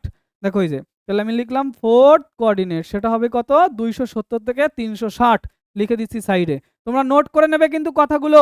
আর যত অঙ্ক করছি এই সমস্ত অঙ্কের যদি নোট পেতে চাও ভিডিওর ডেসক্রিপশনে দেখবে আমাদের টেলিগ্রাম গ্রুপ, হোয়াটসঅ্যাপ গ্রুপ দিয়ে দেওয়া রয়েছে, সেখানে যুক্ত হয়ে যাবে, সমস্ত নোট সেখানে পেয়ে যাবে। এবং হোয়াটসঅ্যাপ চ্যানেলে আমি কিন্তু নোটিশ দিয়ে দেবো তোমাদের কোন দিন কোন ক্লাস আসছে। তাছাড়া প্লে স্টোর থেকে আমাদের অ্যাপ্লিকেশন ডাউনলোড করে নেবে, সেখানে তোমার বইয়ের যত অঙ্ক রয়েছে প্রথম থেকে শেষ পর্যন্ত সমস্ত অঙ্কের সমাধান অলরেডি শুরু হয়ে গেছে, সেটা তোমরা ভিডিও ক্লাস পাবে, তাছাড়া তোমরা নোট হিসাবে পাবে, একদম ডাইরেক্ট নোট, সমস্ত অঙ্কের সমাধান নোট হিসাবে পাবে। কোনো অঙ্ক যদি আমি দিতে ভুলে যাই একদম ডাইরেক্ট একদম ইউটিউবের এখানে কমেন্ট করে দেবে যে স্যার আমি এই অঙ্কটা পাইনি আপনার ওখান থেকে, বলেছি তো যত অঙ্ক রয়েছে সব সমাধান করে দেবো বইয়ের সব অঙ্ক। তাছাড়া রায় মার্টিনের প্রশ্ন বিচিত্রার সমাধান পাবে, মক টেস্ট দেওয়ার ফ্যাসিলিটি থাকছে, physics, chemistry, biology, math, Bangla, English যত রয়েছে সমস্ত সাবজেক্টের মক টেস্ট এখানে পাবে। যদি কোনো প্রশ্ন বিচিত্রা বের হয় সেই প্রশ্ন বিচিত্রার সমাধান কিন্তু তোমরা পেয়ে যাবে। এই ভিডিওর ডেসক্রিপশনে আমাদের অ্যাপ্লিকেশনের লিঙ্ক রয়েছে, সেখান থেকে তোমার কোর্সে ভর্তি হয়ে যেতে পারো। ফিস খুবই সামান্য, মাত্র 499 রুপিস, 500 টাকাও রাখা হয়নি, 499 টাকা একটা ফিস রাখা হয়েছে পুরো এক সেমিস্টারের জন্য। একটা সেমিস্টার আমার থেকে তুমি গাইডেন্স নেবে, 499 টাকা ফিস রাখা হয়েছে। যাদের দরকার রয়েছে তারা সেখানে যুক্ত হয়ে যেতে পারো। তাহলে 4th নম্বর কোঅর্ডিনেট কত রয়েছে, 4 নম্বর কোঅর্ডিনেটে আমাদের রয়েছে হচ্ছে 270 ডিগ্রি থেকে 360 ডিগ্রি। ওকে, তাহলে আমরা নতুন রূপে কোঅর্ডিনেটগুলো শিখলাম। সেই কোঅর্ডিনেটের নাম কি? ওয়াল সাইন ট্যান কস, এবং কোন কোঅর্ডিনেটের ভ্যালু কত থেকে কত পর্যন্ত সেটা কিন্তু আমি সাইডে অবশ্যই লিখে দিয়েছি। ওকে, তাহলে এগিয়ে যাবো সামনের দিকে। এইবার আমরা শিখবো মূল, এতক্ষণ তো নামকরণ শিখলাম, মূল থিওরি এবার শিখবো ক্লাস 11 এর। তার জন্য ক্লাস 10 এর হালকা একটু সাহায্য আমি নেব, সেটা নেক্সট পেজে আমি লিখে দিচ্ছি, ততক্ষণ পর্যন্ত তোমরা নোট করে নেবে। যদি কোনো সময় নোট করার প্রয়োজন হয়, আমি যখন সাইডে দাঁড়াবো ভিডিওটা তখন সঙ্গে সঙ্গে বন্ধ করে দেবে, বন্ধ করে দিয়ে নিজের নোটটা করে নেবে, তারপর আবার ভিডিওটা চালু করবে। চলো এগিয়ে যাচ্ছি আমি সামনের দিকে। এবার ক্লাস 10 এর আমি কিছু থিওরি লিখছি, যেটা গত ক্লাসে তোমাদের প্রমাণ করে দেওয়া হয়েছিল। কি class? Sine 90 degree minus theta যদি থাকে, সাইন 90 ডিগ্রি মাইনাস থিটা এটা মানে কস থিটা লেখা যায়। আবার আমি যদি বলি কস 90 ডিগ্রি মাইনাস থিটা, সেটা মানে কিন্তু সাইন থিটা লেখা যায়। অনুরূপে যদি বলি আমি ট্যান 90 ডিগ্রি মাইনাস থিটা, সেটা লেখা যাবে কি? কট থিটা। আবার যদি আমি বলি কট 90 ডিগ্রি মাইনাস থিটা, সেটাকে লেখা যাবে কিন্তু ট্যান থিটা। অর্থাৎ পূরক ফাংশনগুলো আমি লিখছি। আবার যদি আমি বলি কোসেক 90 ডিগ্রি মাইনাস থিটা, সেটাকে লেখা যাবে শুধুমাত্র সেক থিটা। অনুরূপে যদি আমি বলি সেক 90 ডিগ্রি মাইনাস থিটা, সেটাকে লেখা যাবে কোসেক থিটা। পরিষ্কার? তাহলে এই যে ফাংশনগুলো, এগুলো ক্লাস 10 এ আমাদের সূত্র ছিল, এটাকে পূরক কোণের ত্রিকোণমিতিক অপেক্ষক বলা হতো। তোমরা এই জায়গা থেকে যেটা শিখবে বা যে কথাটা মনে রাখবে, যেটা তোমার ক্লাস 11 এ দরকার হবে, সাইন এর সঙ্গে পূরক ফাংশনে কে থাকে? সাইনের সঙ্গে পূরক ফাংশনে থাকে হচ্ছে কস। কি কোন ফাংশন? পূরক ফাংশন। ওকে, শুধু এইটুকু মনে রাখবো। ট্যান এর সঙ্গে পূরক ফাংশনে কে থাকে? কট। কোসেক এর সঙ্গে পূরক ফাংশনে কে থাকে? সেক। শুধুমাত্র এইটুকু কথা কিন্তু আমরা মনে রেখে দেব। ওকে, আমি যেটা এই যে সূত্র লিখেছি। এবার আমরা এই জায়গায় কি শিখেছিলাম সেই লজিকটা একটু ভাবি তো।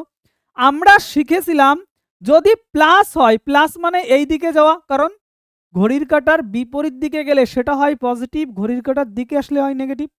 90 ডিগ্রি মাইনাস থিটা কথাটার অর্থ কি? এই যে 90 ডিগ্রি চলে গেলাম, মাইনাস মানে ফিরে আসা, মাইনাস থিটা। থিটা কিন্তু সবসময়ের জন্য 0 আর 90 ডিগ্রির মধ্যে হবে। থিটা মানে কিন্তু সূক্ষ্মকোণ, এই কথাটা মনে রাখবে। তাহলে 90 ডিগ্রি আমরা এই যে গেলাম, আবার থিটা কোণ ফিরে এলাম, তাই তো? তাহলে যত কিছু আমরা শিখেছিলাম এইটুকু জায়গার মধ্যে শিখেছিলাম। এইটুকু জায়গা কোন কোঅর্ডিনেট? First coordinate. তার মানে ক্লাস 10 এ আমরা যত অঙ্ক শিখেছিলাম ফার্স্ট কোঅর্ডিনেটে শিখেছিলাম। এবার 90 ডিগ্রি প্লাস থিটা যদি করতাম, তাহলে এই ঘরে ঢুকে যাবে। দ্বিতীয় ঘরে হলে কি হয়, কিভাবে পরিবর্তন হয়, সেটা কিন্তু এবার শিখবো আমরা। ওকে, তাহলে আমি এগিয়ে যাচ্ছি সামনের দিকে। দেখো, ধরো তোমাকে বলেছে সাইন 90 ডিগ্রি প্লাস থিটা এর মান কত। কি বললাম? সাইন 90 ডিগ্রি প্লাস থিটা এর মান কত? ফোকাস এইদিকে দাও, নজর এইদিকে দাও, এইদিক বাদে অন্য কোনো জায়গায় নজর দেবে না। নজর যদি একবার ডাইভার্ট হয়ে গেছে, দেখবে মাথা থেকে সায়েন্সও উড়ে কোন জায়গায় চলে গেছে খুঁজে পাবে না। ফোকাস সবসময় এইদিকে থাকতে হবে। ওকে, 90 ডিগ্রি প্লাস থিটা এটাকে কিভাবে লেখা যেতে পারে? একদম যুক্তি সহকারে দেখো। আমি এই যে সাইন লিখলাম, 90 লিখলাম, এই প্লাস থিটাটাকে আমি একটু চালাকি করে লিখছি। এই জায়গা মাইনাস লিখলাম আর এই জায়গা মাইনাস থিটা দিলাম। কি দিলাম? Minus theta. খেয়াল করে দেখো, কারণ মাইনাসে মাইনাসে তো প্লাস হয়, অসুবিধা তো হয় না। মাইনাসে মাইনাসে কি হয়? প্লাস হয়। তাহলে এই যে 90 ডিগ্রি প্লাস থিটাকে 90 degree minus of minus theta আমি লিখে নিলাম। এবার আমি ধরে নিলাম যে ধরি এই মাইনাস থিটা ইজুগাল টু হলো আমাদের আলফা কোণ। মাইনাস থিটার মান কি ধরে নিলাম? আলফা কোণ ধরে নিলাম। পরিষ্কার? তাহলে এইবার এইটাকে চেঞ্জ করে যদি লিখি, কি লিখতে পারবো দেখো তো। তাহলে এটাকে চেঞ্জ করে আমি লিখছি সাইন 90 ডিগ্রি, এই মাইনাসটা এই যে দিলাম, মাইনাস থিটাকে আমি আলফা ধরে নিয়েছি, তাই আলফা লিখে নিলাম। বলো তো এবার সাইন 90 ডিগ্রি মাইনাস আলফা মানে কি লেখা যায়? ক্লাস 10 এর সূত্র আগের পেজেই লিখেছিলাম। ক্লাস 10 এর সূত্র আগের পেজেই লিখেছি। সাইন 90 ডিগ্রি মাইনাস আলফা করলে কি লেখা যায়? কজ আলফা লেখা যায়। তাহলে এই জায়গায় আমি বলে দিতে পারি এটাকে কি লেখা যাবে? কজ আলফা লেখা যাবে, তাই তো? আলফার মান কত? আলফার মান কত ধরে নিয়েছিলাম? মাইনাস থিটা, তাই তো? তাহলে আমি এই জায়গায় বসিয়ে দিলাম কজ মাইনাস থিটা। মনে পড়ে যায় পুরানো সেদিনের কথা, একটা গান ছিল না? তাহলে এই যে কজ অফ মাইনাস থিটা, দেখো তো এটা আমি প্রথমে শিখিয়ে রেখেছিলাম কিনা। এই যে কজের সামনে যদি মাইনাস থাকে, তাহলে কজের সামনে মাইনাস থাকলে সেই মাইনাসটা কজ খেয়ে ফেলতে পারে। এমনি এমনি শিখিয়েছিলাম, সময় নষ্ট করার জন্য শিখিয়েছিলাম। এই প্রত্যেকটা লজিক মাথায় রাখতে হবে। সাইনের সামনে মাইনাস থাকলে মাইনাস বেরিয়ে যায়, ট্যানের সামনে মাইনাস থাকলে মাইনাস বেরিয়ে যায়, কজের সামনে মাইনাস থাকলে ওই মাইনাসটা কজ খেয়ে ফেলতে পারে। তাহলে এই জায়গায় আমি কি বলতে পারবো, এই যে অঙ্কটা করলাম এই জায়গা কজের সামনে মাইনাস রয়েছে, কজের সামনে যদি মাইনাস থাকে তাহলে এই মাইনাসটা কস খেয়ে ফেলতে পারবে, তাহলে শুধুমাত্র কস থিটা হবে। পরিষ্কার হলো? তাহলে সাইন 90 ডিগ্রি প্লাস থিটা, নতুন একটা সূত্র আমরা শিখলাম, সাইন 90 ডিগ্রি প্লাস থিটা, এটা মানে কি শুধুমাত্র কস থিটা। খাতায় সুন্দর করে নোট লিখে নেবে। এটা কিন্তু আরেকটা ফর্মুলা শিখলাম আমরা ক্লাস 11-এ, এই ফর্মুলা কাজে লাগবে ভবিষ্যতে। ওকে, তাহলে এইবার সাইন 90 ডিগ্রি প্লাস থিটা যেমন আমি লিখেছি সেম ভাবে tan 90 ডিগ্রি প্লাস থিটা করলে কি হবে সেটা আমরা একটু দেখি, বা cos 90 প্লাস থিটা করলে কি হবে সেটা একটু দেখি। আগে কজেরটা করি, এক এক করে প্রত্যেকটা করব। ওকে, তাহলে এবার আমরা যেটা শিখবো সেটা হচ্ছে cos 90 প্লাস থিটা করলে কি হবে। এই জায়গায় আমি লিখছি এবার cos 90 plus theta, cos 90 plus theta আগের অঙ্কটা যেমন করে প্রমাণ করেছিলাম সেম ভাবে এটাও প্রমাণ করব। এটাকে আমি ভেঙে লিখছি, কিভাবে ভেঙে লিখব, cos 90 minus of minus theta লিখলাম। এই মাইনাস থিটাকে আমি আলফা ধরে নিলাম, মাইনাস থিটাকে আমি কি ধরে নেব, আলফা ধরে নেব। Okay, minus theta is equal to alpha, এটা ধরে নিলাম। তাহলে এই জায়গায় আমি চেঞ্জ করে কি বলতে পারবো, cos 90 ডিগ্রি আর এই মাইনাস থিটাকে আমি ধরে নিয়েছি হচ্ছে alpha. cos 90 minus alpha class 10 এর ফর্মুলা, cos 90 মাইনাস আলফাকে লেখা যায় সাইন আলফা। আলফার মান বসিয়ে দিলাম, আলফার মান কত, আলফার মান হচ্ছে মাইনাস থিটা।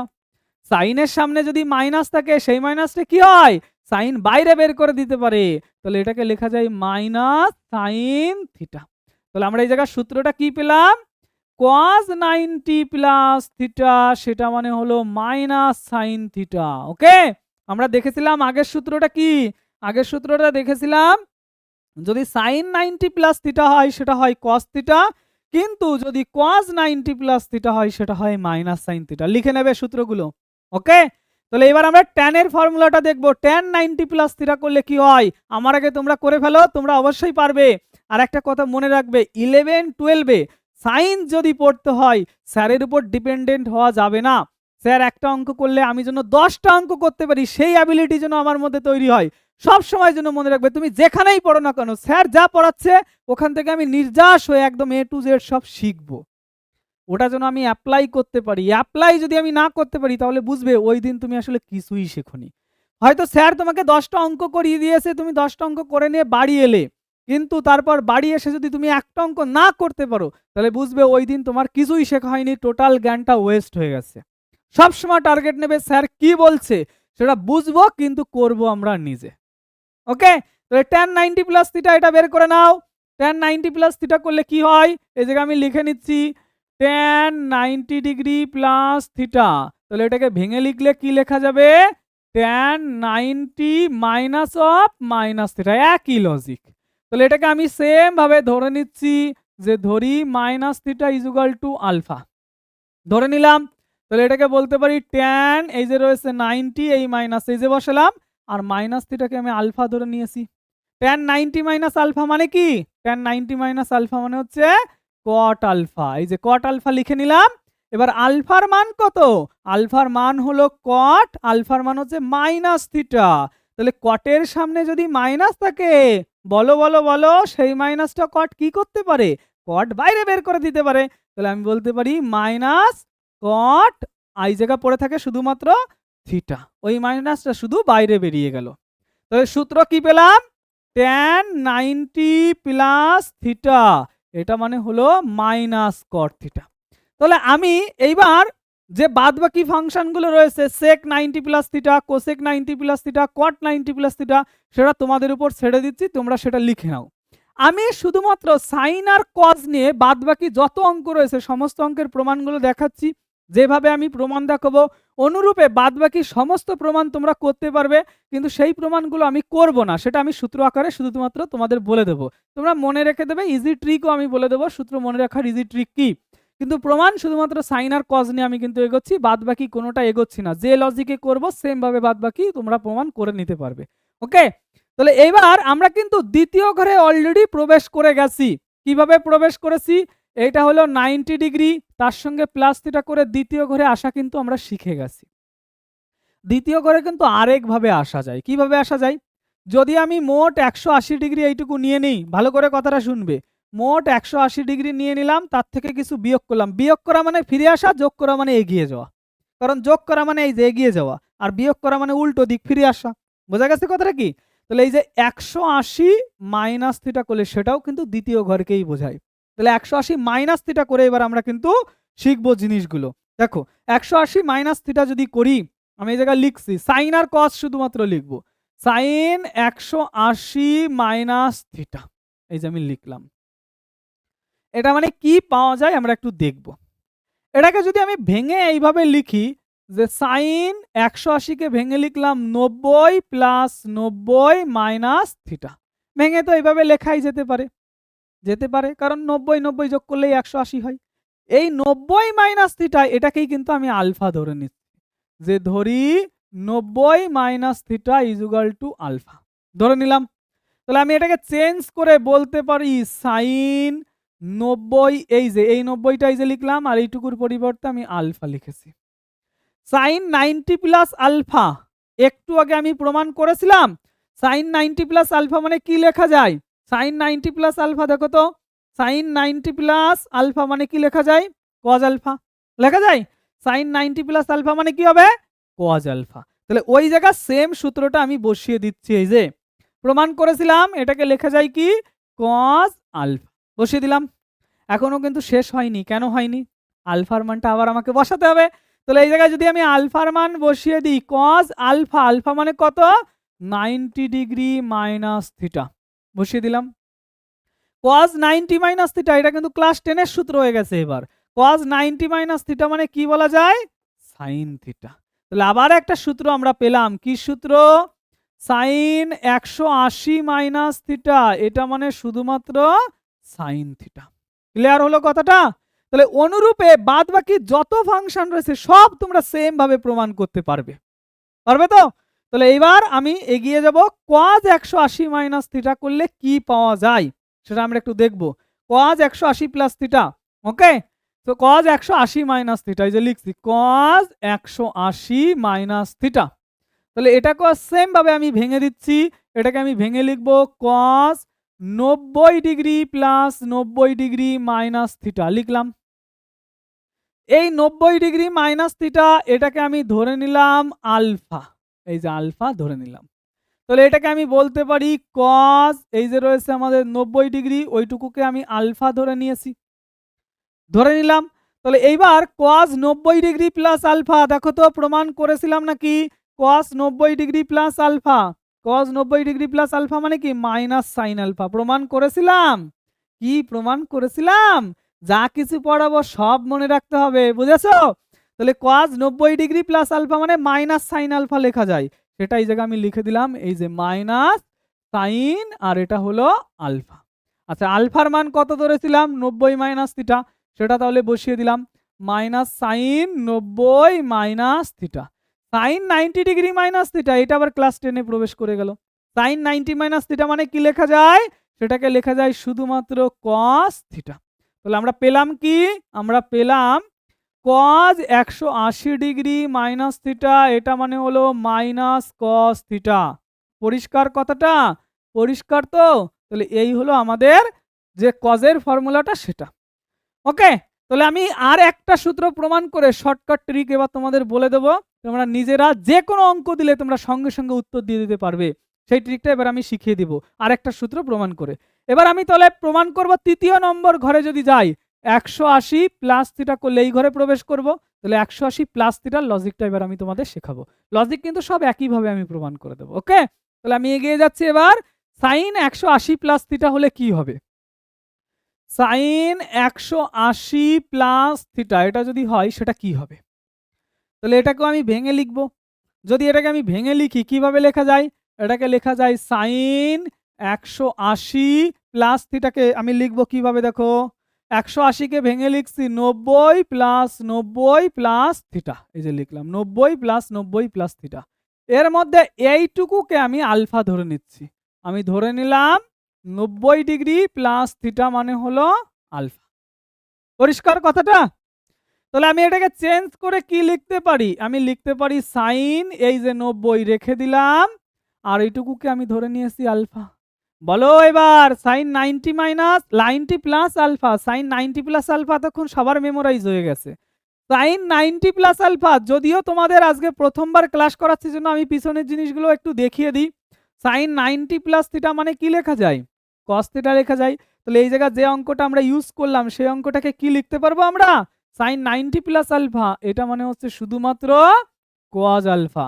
খাতায় তো তোমরা লিখে নিয়েছো, প্রত্যেকটা সূত্র খাতায় লিখে নেবে তাহলে বুঝতে তোমাদের সুবিধা হবে। যখন আমি এই সূত্রটা বলবো তখন একটু হালকা করে খাতার দিকে তাকিয়ে নিলে তাহলে সহজেই তোমরা বুঝে যাবে। তাহলে আলফার মানটা আমি বসিয়ে দিলাম। আলফার মান কত? Cos 90 plus theta. আলফার মান হলো এটা। আবার কজ 90 প্লাস থিটা সেটাও একটু দেখিয়ে দিই তোমাদের। Cos 90 plus theta, cos 90 plus theta মানে মাইনাস সাইন থিটা লেখা যায়? তাহলে কজ 90 প্লাস থিটার পরিবর্তে আমি এই জায়গায় বসিয়ে দিলাম মাইনাস সাইন থিটা। এই যে বসিয়ে দিলাম মাইনাস সাইন থিটা। তাহলে আমি এই জায়গায় সূত্রটা কি পেলাম? যে সাইন 180 ডিগ্রি প্লাস আমাদের রয়েছে থিটা, এটার পরিবর্তে মাইনাস সাইন থিটা কিন্তু লেখা যাবে। ওকে, তাহলে এই কিন্তু আমরা একটা ফর্মুলা পেলাম। পরিষ্কার হলো কথাটা? তাহলে আমি আরেকটা সূত্র প্রমাণ করব, সেটা হলো চতুর্থ নম্বর ঘরে যদি আমরা যাই তাহলে কি পাবো সেটা আমি পরের পেজে দেখাই। চতুর্থ নম্বর ঘরে এই যে এইটুকু একটা 90, এটা হলো দুটো 90, এটা হলো তিনটে 90। 4 নম্বর ঘরে যদি যাই তাহলে 3 নং 27 270 প্লাস থিটা করলেই কিন্তু চতুর্থ নম্বর ঘরে চলে যাওয়া যাবে। সেই সূত্র প্রমাণ করার পর শর্টকাট ট্রিক আমি তোমাদের বলে দিচ্ছি। আচ্ছা দেখো, তাহলে এই যে সাইনের জিনিসটা করলাম, অনুরূপে কজের জিনিসটা করতে পারবে, ট্যান করতে পারবে, যা তোমার দরকার হবে একই লজিকে তুমি করে নিতে পারবে। তাহলে আমি এগিয়ে যাচ্ছি। এবার 4 নম্বর ঘরে যদি আমি চলে যাই, অর্থাৎ সাইন 270 ডিগ্রি প্লাস থিটা যদি আমি করি সেটাকে কি লেখা যাবে? সাইন 270 ডিগ্রি প্লাস থিটা এটাকে আমি সুন্দরভাবে লিখছি যে সাইন 270 মানে 180 প্লাস 90 প্লাস থিটা। ভেঙে এইভাবে লেখা যাবে? যাবে কিনা বলো? যোগ বিয়োগ করে দেখো। যোগ বিয়োগ জানো তো? যোগ বিয়োগ করে দেখো। আমি 90 ডিগ্রি প্লাস থিটাকে আলফা ধরে নিলাম। 90 degree plus theta is equal to alpha ধরে নিলাম আমি। ওকে, যদি আলফা ধরে নিই এই জায়গায় তাহলে আমি কি বলতে পারি এটা পরিবর্তন করলে সাইন এই যে 180 রয়েছে 90 ডিগ্রি প্লাস থিটা মানে হচ্ছে আলফা, এই যে লিখলাম। এইবার এই সাইন 180 প্লাস থিটা এর প্রমাণটা আমি করেছি, এই যে আগের পেজেই করেছি। সাইন 180 প্লাস থিটা মানে মাইনাস সাইন থিটা, জাস্ট আগের পেজে করেছি। তাহলে এটাকে আমি মাইনাস সাইন থিটা বলতে পারবো তো? তাহলে এই জায়গায় আমি লিখে দিচ্ছি মাইনাস সাইন আলফা। এই যে লিখলাম মাইনাস সাইন আলফা। আচ্ছা আলফার মান কত? আবার আলফার মান লেখা যায় 90 ডিগ্রি প্লাস থিটা। এটা 90 ডিগ্রি হবে, এটা 9 থিটা লিখে ফেলেছি, এটা 90 ডিগ্রি হবে। Okay, 90 degree plus theta. তাহলে এই জায়গায় বসিয়ে দিলাম minus sine 90 degree plus theta. Sine 90 plus theta মানে কি লেখা যায়?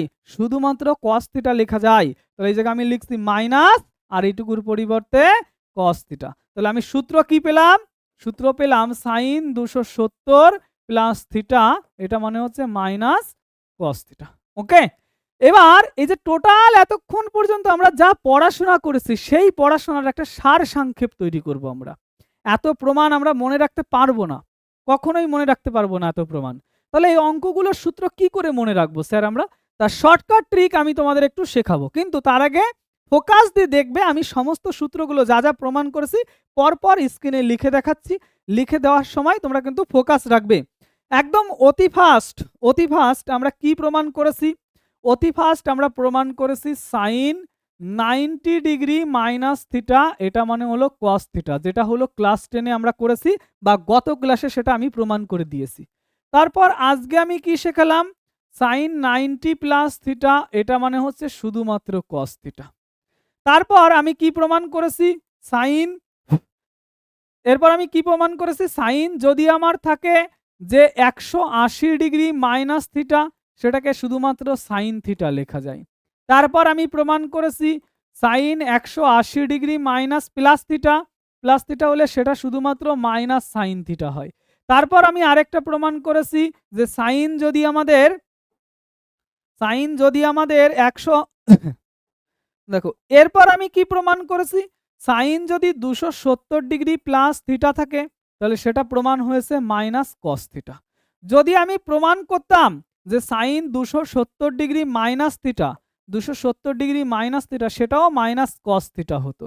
আর যদি আমি প্রমাণ করতাম সাইন 360 ডিগ্রি মাইনাস থিটা সেটা হতো মাইনাস সাইন থিটা। আর যদি প্রমাণ করতাম আমি সাইন 360 ডিগ্রি প্লাস থিটা তাহলে দেখতে সেটা কিন্তু হতো শুধুমাত্র সাইন থিটা। আমি শুধুমাত্র সাইন দিয়ে প্রমাণগুলো কিভাবে আসছে সেটা বুঝিয়ে দিচ্ছি, বাদ বাকিগুলো অনুরূপে আমি দেখিয়ে দেবো, তোমরা কিন্তু একদম সহজেই বুঝে যাবে সেটা। এবার এই জায়গায় কি কি জিনিস ঘটছে সেটা আগে ফলো করো। দেখো সাইন কোনো সময় কজে রূপান্তরিত হচ্ছে, কোনো সময় সাইনেই থাকছে। তাহলে সাইন চেঞ্জ হলে কজ আর সাইন এই জায়গায় থাকছে। আমি তোমাদের যখন অঙ্ক শুরু করি প্রথমেই বলেছিলাম এই লজিকটা কিন্তু একটু মাথায় রাখবে, তোমাদের কাজে লাগবে। কোন লজিকটা? এই জায়গায় আমি বলেছিলাম যে কার পূরক ফাংশনে কে রয়েছে সেইটুকু আমাদের একটু মাথায় রাখতে হবে, তাই তো? কোন জায়গায় শেখালাম সেটা? কোন জায়গায় শেখালাম? কি আমি তো লিখে দিয়েছিলাম, সেটা হারিয়ে গেল নাকি? এই জায়গায় কোথায় লিখে দিলাম আমি? এই যে আমি এই জায়গায় কি বলেছিলাম? আমি এই জায়গায় বলেছিলাম সাইনের পূরক ফাংশন কে কজ, আবার কজের পূরক ফাংশন কে সাইন, ট্যানের পূরক ফাংশন কে কট, আবার কটের পূরক ফাংশন কে ট্যান, আবার কোসেকের পূরক ফাংশন কে সেক, আবার সেকের পূরক ফাংশন কি কোসেক। তাহলে সাইন যদি চেঞ্জ হয় ওর পূরক ফাংশনে চেঞ্জ হবে, অনুরূপে ট্যান যদি চেঞ্জ হয় তাহলে পূরক ফাংশনে চেঞ্জ হবে। দেখবে যে সূত্র প্রমাণ করেছিলাম সে জায়গায় ট্যান চেঞ্জ হয়ে দেখবে কট হয়েছিল, এবং কোসেক যদি চেঞ্জ হয় সেটাও কিন্তু তার পূরক ফাংশন মানে সেকে চেঞ্জ হবে, তাই তো? তাহলে কোনো ফাংশন যদি পরিবর্তন হয়ে যায় সর্বদা কিন্তু তার পূরক ফাংশনে চেঞ্জ হবে, যেটা আমি তোমাদের শিখিয়েছিলাম। তাহলে এই জায়গাও দেখো খেয়াল করলে আমরা বলতে পারবো যে এই যে সাইন চেঞ্জ হয়েছে যেখানে যেখানে সবগুলো কি হয়েছে কোয়াস, আর চেঞ্জ না হলে সাইনই থেকেছে। তার মানে কোনো ফাংশন যদি চেঞ্জ হয় সে তার পূরক ফাংশনে চেঞ্জ হবে, সাইন পূরক ফাংশনে চেঞ্জ হয়েছে। তাহলে আমরা প্রথম যুক্তিটা পেলাম, একটা ফাংশন পরিবর্তন হয়েছে, কিভাবে পরিবর্তন হয়েছে? পূরক ফাংশনে পরিবর্তন হয়েছে। এইবার দেখো কিছু কিছু ক্ষেত্রে পরিবর্তন হচ্ছে, আবার কিছু কিছু ক্ষেত্রে পরিবর্তন হচ্ছে না, আবার কোনো জায়গায় প্লাস হচ্ছে, কোনো জায়গায় দেখো সামনে মাইনাস রয়েছে। তাহলে এই দুটো লজিক যদি আমি ধরতে পারি তাহলে পুরো সূত্র আমি কিন্তু একবারে বলে দিতে পারবো। এই সূত্রগুলোকে আমি একটু রিরাইট করে দেখাচ্ছি তোমাদের। কি করে রিরাইট করে দেখাচ্ছি? প্রথম যে সূত্র রয়েছে সাইন 90 ডিগ্রি আমাদের মাইনাস থিটা, এই 90 ডিগ্রি মানে আমি বলতে পারি 1 গুণ 90 মাইনাস থিটা, সেটা কি তৈরি হয়েছিল? কস থিটা, তাই তো? আচ্ছা, দ্বিতীয় সূত্র যেটা ছিল সেটা ছিল কি সাইন, ওই জায়গায় শুধুমাত্র 90 ছিল, 90 কে লেখা যায় 1 গুণ 90, আর এই জায়গায় রয়েছে প্লাস থিটা, তাই তো? তাহলে সেটা আমাদের কস থিটা হলো, কমপ্লিট। তৃতীয় নম্বর যে সূত্রটা ছিল সেটা ছিল কি সাইন 180 ডিগ্রি, 180 ডিগ্রিকে 2 গুণ 90 লেখা যায়, কারণ 90 দুগুণ 180। তাহলে 2 গুণ 90 আমি লিখলাম, আর এখানে লিখলাম মাইনাস থিটা, সেটাকে আমরা বলতে পারি আমরা পেয়েছিলাম সাইন থিটা। ক্লিয়ার কথাটা? চতুর্থ নম্বর সূত্র সেটাকে রিরাইট করছি আমি, সাইন 180 প্লাস থিটা, 180 মানে 2 গুণ 90 লেখা যায়, আর এই জায়গায় আমাদের প্লাস থিটা আমি লিখলাম, এটাকে আমরা পেয়েছিলাম কি শুধুমাত্র মাইনাস সাইন থিটা, এই যে সেটা লিখলাম। তারপরে যে সূত্র রয়েছে সেটাকে যদি আমি একটু রিরাইট করি এদিক থেকে লিখি, এরপরে সূত্র সাইন 270 ডিগ্রি প্লাস থিটা, তাহলে সাইন 270 ডিগ্রিকে 3 গুণ 90 প্লাস থিটা লেখা যায়। এটা আমরা কি পেয়েছিলাম? এটা আমরা পেয়েছিলাম মাইনাস কস থিটা, এই যে লিখলাম সেটা মাইনাস কস থিটা। তারপরে সূত্র কি পেয়েছিলাম? সাইন 3 গুণ 90 মাইনাস থিটা, এটাকেও পেয়েছিলাম মাইনাস কস থিটা। আর তারপরে সূত্র ছিল 360, 360 মানে কত ডিগ্রি লেখা যায়? সাইন 360 মানে 4 গুণ 90 মাইনাস থিটা ছিল এখানে, তাহলে সেক্ষেত্রে আমরা পেলাম কি মাইনাস সাইন থিটা পেয়েছিলাম। আর তারপরে যে সূত্রটা আমরা দেখলাম সেই সূত্রটা কি ছিল আমাদের? পরের সূত্রটা ছিল আমাদের সাইন 4 গুণ 90 প্লাস থিটা, সেটা হয়েছিল শুধুমাত্র সাইন থিটা। ক্লিয়ার? তাহলে সমস্ত সূত্রগুলো কিন্তু আমি রিরাইট করে দিয়েছি। রিরাইট করার সঙ্গে সঙ্গে এইবার কিন্তু তোমাদের ফোকাস থাকতে হবে, তোমাদের আইকিউর উপর এবার কিন্তু জোর দিতে হবে, তোমরা সায়েন্সের স্টুডেন্ট। মনে রাখবে একটা কথা, যেমন একটা দুধের মাখন হয় সেরকম তোমরা কিন্তু একদম যাকে বলা হয় দুধের মাখনের থেকেও দামি, অমৃতের সমান তোমরা। কেন? একটা স্কুলে ধরো 300 স্টুডেন্ট আছে, 200 স্টুডেন্ট আছে, 300 স্টুডেন্টের মধ্যে 10 থেকে 15 জন শুধুমাত্র সায়েন্স নেয়, তাই তো? সেই 10-15 জন কারা? সব থেকে বেস্ট স্টুডেন্ট। তাহলে মনে রাখবে, you are the best person in your class. তার মানে তুমি কিন্তু মেধাবী। আমরা এখানে যারা পড়াশোনা করছি সবাই কিন্তু মেধাবী। মেধা আছে জন্য কিন্তু আমরা সায়েন্স নিয়েছি। যদি মেধা একটু কম থাকতো তাহলে কিন্তু আমরা আর্টস নিয়ে পড়তাম, তাই তো? তাহলে যখন এটা লিখেছে স্যার, সঙ্গে সঙ্গে নিজের ব্রেনের সঙ্গে ক্যালকুলেশন চালাতে হবে।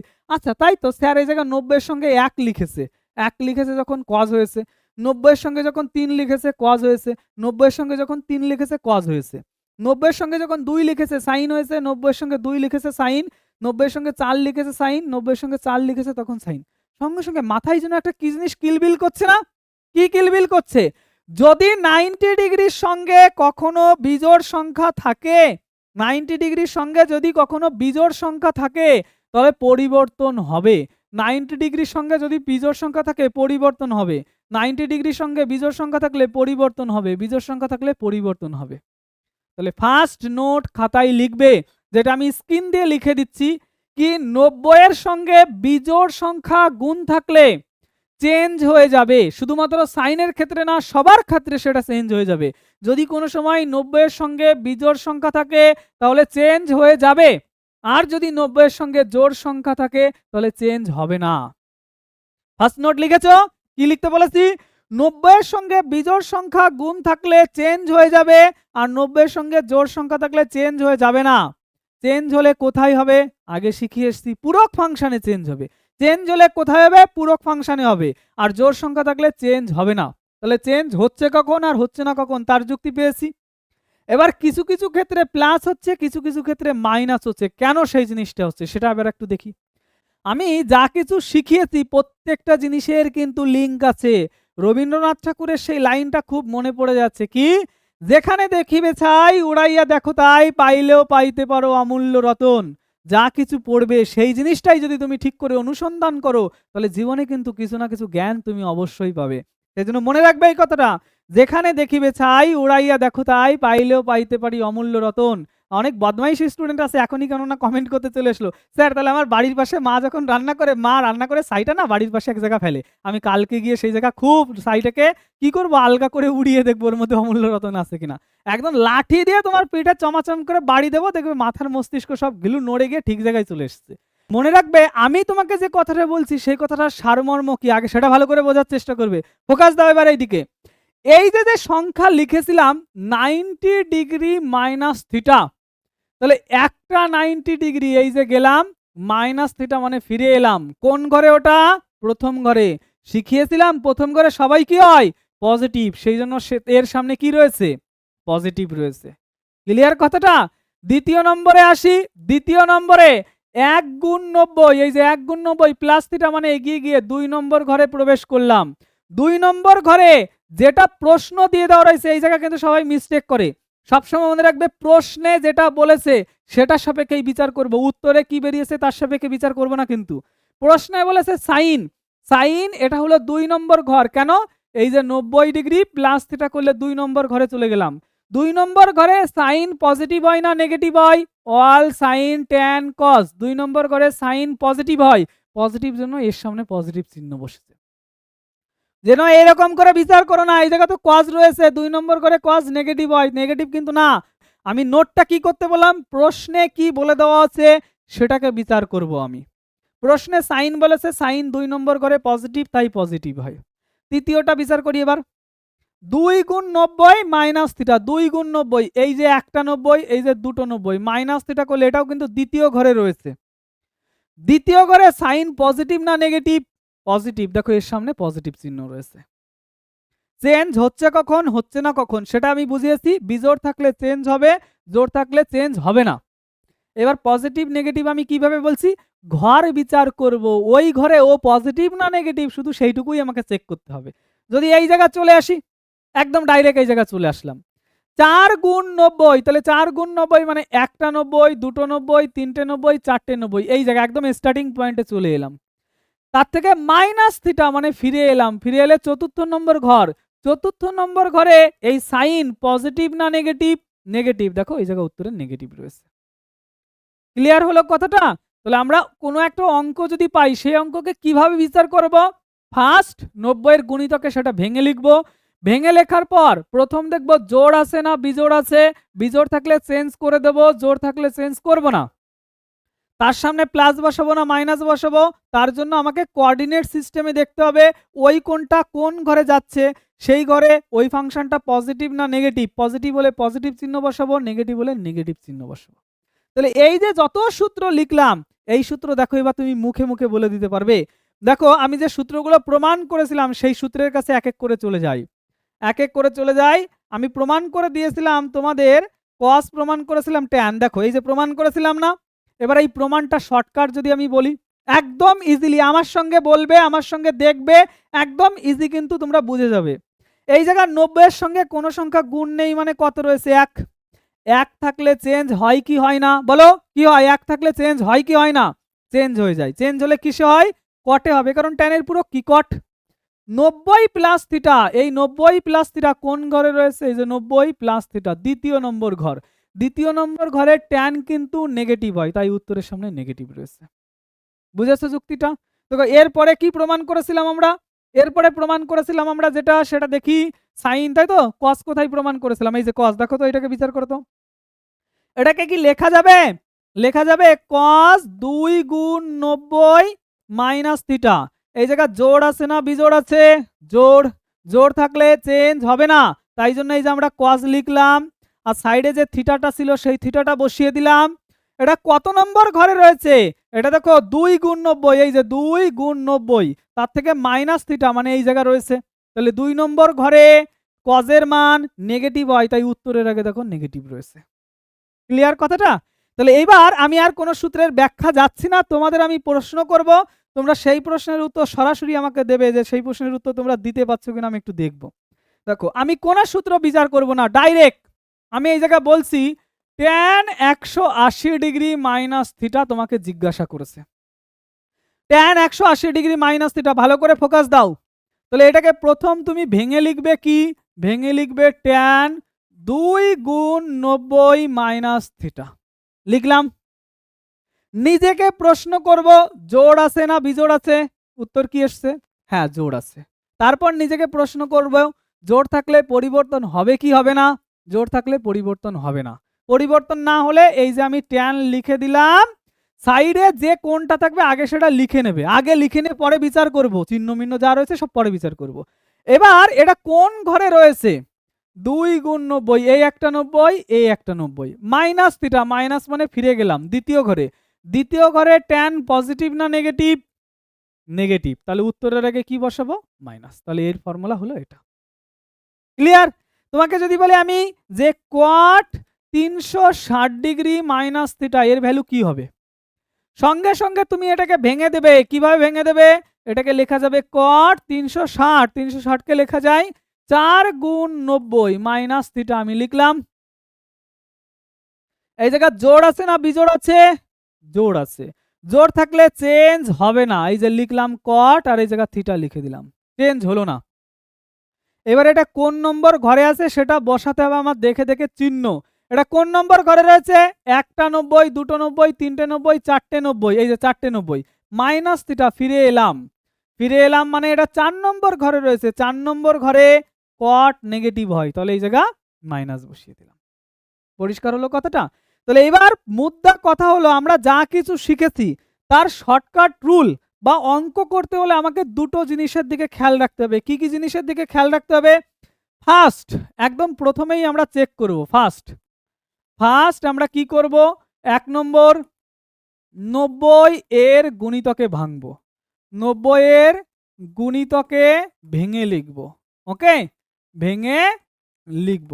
এই যে লিখলাম 90 এর গুণিতকে ভেঙে লিখব। তারপর নিজেকে প্রশ্ন করব, নিজেকে প্রশ্ন করব। ওকে, কি প্রশ্ন করবে? প্রশ্ন করব জোড় সংখ্যা রয়েছে নাকি বিজোড় সংখ্যা রয়েছে। 90 এর সঙ্গে জোড় সংখ্যা আছে নাকি বিজোড় সংখ্যা আছে, নাকি বিজোড় সংখ্যা রয়েছে। ওকে, বিজোড় সংখ্যা রয়েছে। যদি জোড় সংখ্যা থাকে তাহলে চেঞ্জ হবে না, আর বিজোড় সংখ্যা থাকলে চেঞ্জ হবে। তাহলে 3 নম্বর কি, জোড় থাকলে পরিবর্তন হবে না, পরিবর্তন হবে না। এই নায়ের নিচে আমি একটু কালি করে দিই। জোড় থাকলে পরিবর্তন হবে না, আর বিজোড় থাকলে পরিবর্তন হয়ে যাবে। যদি বিজোড় থাকলে পরিবর্তন হবে। ওকে, এই জায়গা হবের নিচে আমি দাগ দিলাম, ওটা হবে না আর এটা হবে। তাহলে ফার্স্ট স্টেপ হবে এটা। ফার্স্ট স্টেপে এই কটা জিনিস আমি খেয়াল করবো, এক এক করে দেখো সিঙ্কল ওয়াইজ আমি বলেছি। প্রথম 90 এর গুণিতকে ভাঙবো, গুণিতকে ভাঙার পর আমি নিজেকে প্রশ্ন করব 90 এর সঙ্গে জোড় সংখ্যা আছে না বিজোড় সংখ্যা আছে। যদি জোড় সংখ্যা থাকে পরিবর্তন হবে না, বিজোড় সংখ্যা থাকলে পরিবর্তন হবে। পরিবর্তন হলে কিসে হবে, পূরক ফাংশনে পরিবর্তন হবে, তাই তো। আর দ্বিতীয় নম্বর স্টেপটা কি হবে, দ্বিতীয় নম্বর স্টেপ হবে এরপর আমরা বিচার করব চিহ্ন। স্টেপ 2, সেই স্টেপ 2টা কি, এবার দেখব ভ্যালুটি কোন ঘরে রয়েছে, ভ্যালুটি কোন ঘরে আছে, ওকে, কোন ঘরে আছে সেই বুঝে চিহ্ন বসবে, সেই বুঝে চিহ্নটি বসবে। এই হলো আমাদের পুরো ক্লাস 11 এর ফার্স্ট লজিক। সমস্ত অঙ্ক এই লজিকে হবে। এইবার স্যার আপনি যেটা শেখালেন সেটা আমি অঙ্কে কি করে অ্যাপ্লাই করব, কয়েকটা অঙ্ক দিলে খুব ভালো হয়। দেখো আমি অঙ্ক দিচ্ছি, তোমাদের আমি একটা প্রশ্ন করলাম। ফার্স্ট প্রশ্ন, কি প্রশ্ন, ধরো আমি তোমাকে জিজ্ঞাসা করেছি যে cos ধরো 660 ডিগ্রি এর ভ্যালু কত, আমি তোমাকে প্রশ্ন করলাম। ওরে বাবা, cos 660 ডিগ্রি ভ্যালু তো আমি কোনোদিন শিখিনি। 0, 30, 45, 60, 90 এগুলো শিখেছি স্যার, 660 ডিগ্রিও হতে পারে? অবশ্যই হতে পারে বাবু। কিভাবে হতে পারে, এই যে একটা আমি রশ্মি নিয়েছি, এই রশ্মিটা মনে করো এই জায়গা থেকে এই আমার একটা রশ্মি রয়েছে, এই রশ্মিটা এইটুকু যদি ঘুরে এই জায়গা যায় তাহলে সেটা 90 ডিগ্রি, এই দিকে গেলে 90 ডিগ্রি প্লাস থিটা, এইটুকু গেলে 2 গুণ 90 মানে 180 ডিগ্রি। তাহলে এই রশ্মিটা এইভাবে পাই করে একটা রাউন্ড কমপ্লিট করলো। তাহলে একটা রাউন্ড যদি কমপ্লিট করে সেটা কত হবে, 360 ডিগ্রি। তাহলে ওই রশ্মি তো ওই জায়গায় না থেমে এইভাবে এক রাউন্ড কমপ্লিট করে আবার সামনে এগিয়ে গেল। তাহলে এই জায়গায় আবার কি 360 মানে কত হয়ে গেল, 720। আবার এক রাউন্ড দিল, তার সঙ্গে 360 হলো, আবার এক রাউন্ড দিল, এইভাবে ঘুরে সেই মিল্কি ওয়ে তৈরি করে, মনে নেই? তাহলে একটা রশ্মি এক পাক ঘুরলে 360, তারপরে যদি আরো পাক বাড়িয়ে দেয় আবার এইভাবে ঘুরছে, তাহলে আনলিমিটেড কোণ কিন্তু এই জায়গা তৈরি হতে পারে। বোঝা গেছে? তাহলে cos 660 ডিগ্রির ভ্যালুও কিন্তু তৈরি হতে পারে। তাহলে cos 660 ডিগ্রি ভ্যালু কি করে বের করব আমরা, একটু বিচার করে দেখব cos 660 ডিগ্রির ভ্যালু কি করে বের হয়। ওকে, দেখো তাহলে আমি এটুকু মুছে দিই তোমাদের বোর্ড থেকে, এটুকু মুছে দিলাম। দেখো, ওকে।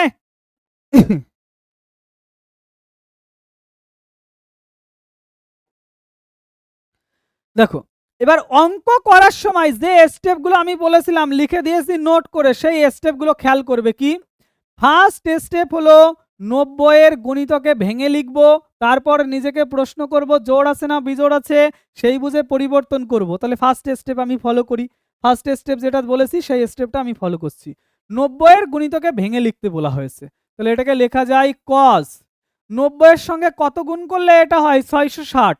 দেখো 7 গুণ 90 যদি আমি করি সেটা হয় 630, 7 কারণ 7 নং 63, এটা হলো 630, রয়েছে 660, তাহলে প্লাস 30 আমি যোগ করলাম, হলো 90 এর গুণিতকে ভেঙে নিয়েছি।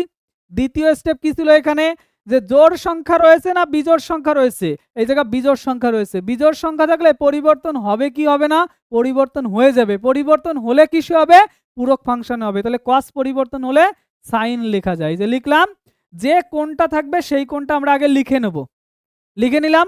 এইবার বিচার করব এটা কোন ঘরে রয়েছে, সেই অনুযায়ী চিহ্ন বসবে। তাহলে 7 খানা 90, তাই তো। তাহলে দেখো 1টা 90, 2টো 90, 3টে 90, 4টে 90, 5টা 90, 6টা 90, 7টা 90, তার সঙ্গে প্লাস 30 মানে এই ঘরে প্রবেশ করে গেল। ওই ঘরে সাইন পজিটিভ না নেগেটিভ এটাই তো বিচার করবে। লাঠি নিয়ে একদম পেটানো শুরু করে দেবো। এতক্ষণ ধরে কি বোঝালাম আমি বুঝিয়েছি প্রশ্ন যেটাই বলে দেওয়া আছে তাকে জিজ্ঞাসা করব, অন্য কি বেরিয়েছে তাকে জিজ্ঞাসা করব না। প্রশ্ন বলেছে কজে, কজ এই ঘরে পজিটিভ না নেগেটিভ, পজিটিভ, তাহলে এর আগে পজিটিভ চিহ্ন বসবে, সেটা না দিলেও হয়ে যায়। এবার সাইন 30 ডিগ্রির মান তো তোমরা নিশ্চয়ই জানো, সাইন 30 ডিগ্রির মান হলো হাফ। তো এটাই হয়ে গেল আমাদের অ্যান্সার। এই cos 660 এর মান হচ্ছে এটা। এইভাবে অঙ্ক করতে হয়। আরেকটা উদাহরণ দিচ্ছি, সেটা বুঝে নাও। ধরো আমাকে জিজ্ঞাসা করেছে tan 945 এর মান কত, এইভাবে জিজ্ঞাসা করেছে tan 945 এর মান কত হবে। তাহলে এটাকে আমি ভেঙে লিখবো, কিভাবে ভেঙে লিখবো, 90 এর গুণিতকে। তাহলে 90 এর গুণিতকে যদি আমি ভেঙে দিই, tan 10 গুণ 90, 90 10 900 হয়, প্লাস এই জায়গা রয়েছে আমাদের 45, এই যে 45 লিখলাম। তাহলে এবার কি বিচার করব, 90 এর সঙ্গে জোড় সংখ্যা আছে নাকি বিজোড় সংখ্যা আছে? অবশ্যই 90 এর সঙ্গে জোড় সংখ্যা আছে। জোড় সংখ্যা থাকলে চেঞ্জ হবে কি হবে না? চেঞ্জ হবে না। চেঞ্জ যদি না হয় তাহলে ট্যান রেখে দিলাম, যে কোনটা রয়েছে সেটা লিখে নিলাম। এবার এটা কোন ঘরে রয়েছে? 10টা 90। ভালো করে বুঝবে, একবার যদি এভাবে ঘুরে চলে আসি সেটা কিন্তু 4খানা 90 হয়, কারণ 1 2 3 4 4টে 90।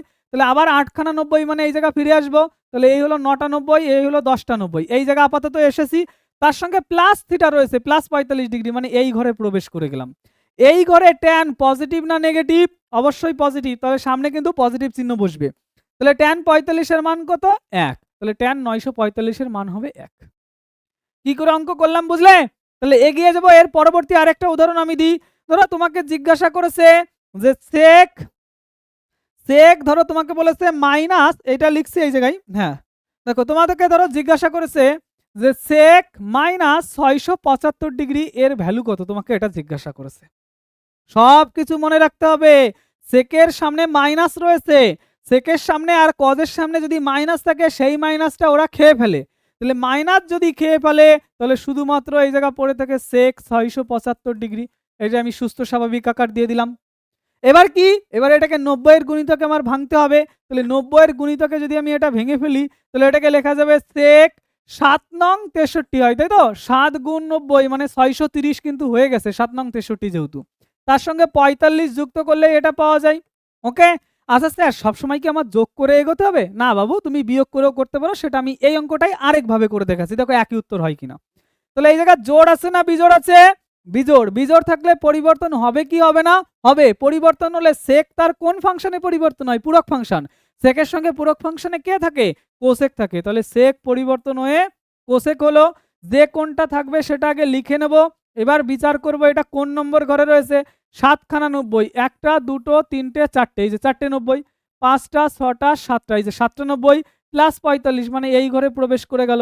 ওই ঘরে সেক কিন্তু পজিটিভ হয়, কোসেককে কিন্তু জিজ্ঞাসা করব না, প্রশ্ন যেটা রয়েছে ওই ঘরে সেক হয় কি পজিটিভ, তাহলে এর সামনে পজিটিভ চিহ্ন বসবে। আর কোসেক 45 এর মান কত হয়? √2। তাহলে এই যে প্লাস দিয়ে করেছি, যদি আমি মাইনাস দিয়ে করতাম কথাটা কি হলো? যদি আমি এইভাবে অঙ্কটা করতাম যে 7 গুণ 90 না করে আমি 8 গুণ 90 করে ফেলেছি, তাহলে এই জায়গা থেকে বোঝাচ্ছি এই যে সেক 675 ডিগ্রি। কোন স্টুডেন্ট ও করে ফেলেছে কি সেক 8 গুণ 90 করে ফেলেছে। 8 গুণ 90 মানে কত? 8 নং 72, 720 হয়ে গেছে। তার মানে ও কি করেছে? বেশি লিখে ফেলেছে। কতটা বেশি লিখে ফেলেছে? তাহলে ও বেশি লিখে ফেলেছে, এই জায়গা 675 আমি লিখলাম, এই জায়গা 5 থাকে 7 রেখে 8 আছে কত হলে 45 বেশি লিখে ফেলেছে। আমি বিয়োগ করে দেখলাম কি করেছে, ও 45 বেশি লিখে ফেলেছে, তাই তো? তাহলে 45 যদি বেশি লিখে ফেলে তাহলে দেখো তো ঘটনাটা কি ঘটবে। ঘটনাটা এই জায়গা ঘটবে হচ্ছে আমি অতিরিক্ত কত নিয়ে ফেলেছি? 45। সেই 45 এই জায়গা বিয়োগ করে দিলাম। পরিষ্কার? 8 গুণ 90 মানে 720, কিন্তু দিয়েছে তো 675, তাহলে বেশি লেখা হয়ে গেছে। কতটা? 45 বিয়োগ করলেই তো সেম হয়ে যায়। এবার নিজেকে প্রশ্ন করো এই জায়গা জোড় আছে না বিজোড় আছে? অবশ্যই জোড় সংখ্যা। আর জোড় সংখ্যা থাকলে পরিবর্তন হয় না। সাইডে 45 লিখে দিলাম। এবার এটা কোন ঘরে রয়েছে সেটা আমি একটু বিচার করি। 8খানা 90, এই যে 1টা 90, 2টো 90, 3টে 90, 4টে 90, 5টা 6টা 7টা 8টা, এই পর্যন্ত চলে এলাম। তার থেকে বিয়োগ 45 মানে ফিরে এলাম এই ঘরে। এই ঘরে সেক কি হয়? পজিটিভ হয়। আর পজিটিভ চিহ্ন না লিখলেও চলে, লিখলাম না, নেগেটিভ হলে লিখতে হবে। সেক 45 এর মান কত? √2। বাবু এই জায়গাও যা এসছে এই জায়গাও তো তাই এসছে। তাহলে তুমি যোগ করে যেমন লিখতে পারো বিয়োগ করেও লিখতে পারো, লজিক সব সেম থাকবে, কারণ একই ভ্যালু কখনো আলাদা উত্তর হতে পারে না। তুমি যেভাবে সুবিধা মনে হচ্ছে সেইভাবে সুবিধাভাবে অঙ্কটা যোগ করে করো আর বিয়োগ করে করো, তোমার ব্যাপার। ক্লিয়ার? তাহলে এইভাবে কিন্তু আমাদের সমস্ত অঙ্ক করতে হবে। তাহলে আরেকটা উদাহরণ আমরা এবার দেখি। আরেকটা অঙ্ক আমি তোমাদের দিচ্ছি। দেখো মনে করো আমাদের এই জায়গা দিয়েছে এরকম একটা কোশ্চেন যেটা হলো কোয়াট মাইনাস 870 ডিগ্রি, ধরো এরকম একটা অঙ্ক দিয়েছে, বলেছে এর ভ্যালুটা বের করো। এর ভ্যালু আমরা কি করে বের করতে পারি? দেখো একদম সেম লজিকে এটাকেও আমরা ভেঙে দেবো। ফার্স্ট প্রশ্ন নিজেকে করব, কটের সামনে যদি মাইনাস থাকে বা ভিতরে মাইনাস থাকে, সেই মাইনাসটা কট কি বাইরে বের করে দিতে পারে নাকি খেয়ে ফেলতে পারে? কট কিন্তু মাইনাসটাকে বাইরে বের করে দিতে পারে, একমাত্র কস এবং সেক মাইনাসটা খেয়ে ফেলতে পারে। তাহলে মাইনাসটা বাইরে বেরিয়ে এলো, এই যে রইল কট 870 ডিগ্রি, লিখলাম। কমপ্লিট কথাটা। এবার কিভাবে এটাকে সমাধান করব? এইবার এটাকে 90 এর গুণিতকে ভেঙে লিখছি। তাহলে এটাকে লেখা যায় 90 গুণ 9, 9 নং করলে কত হয়? 9 নং 81, তার মানে 810 ডিগ্রি নিয়েছি। 870 রয়েছে, প্লাস 60 করে দিলাম, তাহলে এই হয়ে গেল আমাদের অ্যান্সার। এবার সব সেম লজিক, আগে যেভাবে অঙ্ক করেছি সেম লজিকে এটাও করব। তাহলে এই জায়গায় 9 রয়েছে, জোড় নাকি বিজোড়? আগের থেকে কিন্তু এই জায়গায় মাইনাস ছিল বাবু, আর এই জায়গা কি 9, জোড় নাকি বিজোড়? বিজোড় সংখ্যা। যদি বিজোড় সংখ্যা থাকে তাহলে পরিবর্তন হবে কি হবে না? অবশ্যই পরিবর্তন হবে। কিসে পরিবর্তন হবে? পূরক ফাংশনে। কটের সঙ্গে পূরক ফাংশন কে রয়েছে? tan। তাহলে এই জায়গায় আমি বসিয়ে দিলাম এই যে tan। কমপ্লিট। এই 60 ডিগ্রি এই যে আমি লিখলাম। কমপ্লিট। এখন কিন্তু চিহ্ন বিচার করতে হবে। এই জায়গা মাইনাস আগের থেকে ছিল বাবু, মাইনাস ছিল জন্য তুমি আবার ভেবে নিও না চিহ্ন বিচার হয়ে গেছে। চিহ্ন এবার আমাকে বিচার করতে হবে। কয়টা 90 রয়েছে? 9টা। দেখো মনে রাখবা, 1 রাউন্ড মানে 4 খানা 90, 2 রাউন্ড মানে 8 খানা 90। তার মানে কি 4 এর গুণিতক হলে এই জায়গা চলে আসবো, 4 খানা মানে এই জায়গা, 8 খানা মানে এই জায়গা, 12 খানা এই জায়গা, 16 খানা এই জায়গা, ঘুরে ঘুরে এই জায়গায় চলে আসবো। তাহলে আমি এই জায়গা যেহেতু 9 খানা 90 রয়েছে, তাহলে 8 খানা 90 মানে এই জায়গা কিভাবে? এই যে 4 খানা, আবার এই যে 4 খানা, 4 আর 4 8, এই যে চলে এলাম। এই যে 9 খানা 90 প্লাস থিটা মানে এই ঘরে, এই ঘরে আমাদের কোয়াট কিন্তু নেগেটিভ হয়, তাহলে নেগেটিভ নেগেটিভে কিন্তু এই যে পজিটিভ হয়ে গেল। ক্লিয়ার কথাটা? আর tan 60 এর মান কত? tan 60 এর মান হলো √3। তাহলে এই হয়ে গেল আমাদের অ্যান্সার। এবার তোমাদের বই তোমরা বের করবে, তোমাদের বইয়ের পেজ নাম্বার 123। দেখো তোমাদের যে বইটা রয়েছে একদম আপডেট ভার্সনের বইটা, এই বইটা কিন্তু একদম কোম্পানি থেকে আমাদের দিয়ে গেছে। এই বইয়ের A to Z সলিউশন, এই বইয়ের A to Z সলিউশন কিন্তু আমি করিয়ে দেবো, যার জন্য আমি বলেছি তোমরা আমাদের application fill the math download করে নেবে। সেই অ্যাপ্লিকেশনের মধ্যে দেখবে আমি কিন্তু একটা ব্যাচ লঞ্চ করেছি, সেমিস্টার 1, আরেকটা ব্যাচ রয়েছে সেমিস্টার 1 এবং 2। দুটো ব্যাচের সেম ফ্যাসিলিটি থাকবে, শুধুমাত্র সেমিস্টার 1 6 মাসের জন্য, সেমিস্টার 1 এবং 2 সেটা 1 বছরের জন্য। এবং কোর্স প্রাইস কিন্তু খুব কম রেখেছি। সেমিস্টার 1 শুধু 499, অফলাইনে তুমি টিউশন পড়তে গেলে 1 মাসের ফিস 600 থেকে 700 দাও, 1 মাসের ফিসও দেওয়া লাগবে না। 1 মাসের কম ফিস দিয়ে পুরো সেমিস্টার 1 কিন্তু তোমরা পড়ে নিতে পারবে। তার পরিবর্তে তোমরা আমার কাছ থেকে কি কি পাবে? এই বইয়ের প্রথম থেকে শেষ পর্যন্ত যত অঙ্ক রয়েছে সমস্ত অঙ্কের সমাধান, এছাড়া সাতরা পাবলিকেশনের বই যারা পড়ছো সেই বইয়ের সমস্ত অঙ্কের সমাধান, এবং তোমরা মক টেস্টের ফ্যাসিলিটি পাবে। তাছাড়া যেভাবে আমি থিওরি করিয়ে দিচ্ছি এই থিওরি ক্লাস সমস্ত কিন্তু আমাদের অ্যাপ্লিকেশনের মধ্যে পাবে। তাছাড়া সেখানে লাইভ ক্লাসও পাবে, আমার সঙ্গে 1 to 1 তোমরা কিন্তু প্রশ্ন করতে পারবে, যার উত্তর কিন্তু আমি দিয়ে দিই। বিগত বছরে দাদা দিদিদের থেকে তোমরা যদি রিভিউ নাও তাহলে তোমরা জানবে যে আমার হোয়াটসঅ্যাপ নম্বরে অন্ততপক্ষে যারা আমাকে প্রশ্ন করেছে, এই হোয়াটসঅ্যাপ নাম্বারে যত স্টুডেন্ট প্রশ্ন করেছে সমস্ত স্টুডেন্টের কম বেশি উত্তর কিন্তু আমি দিয়েছি। মনে হয় না কোনো স্টুডেন্ট এখনো উত্তর পায়নি, এটা আমাকে বলতে পারবে।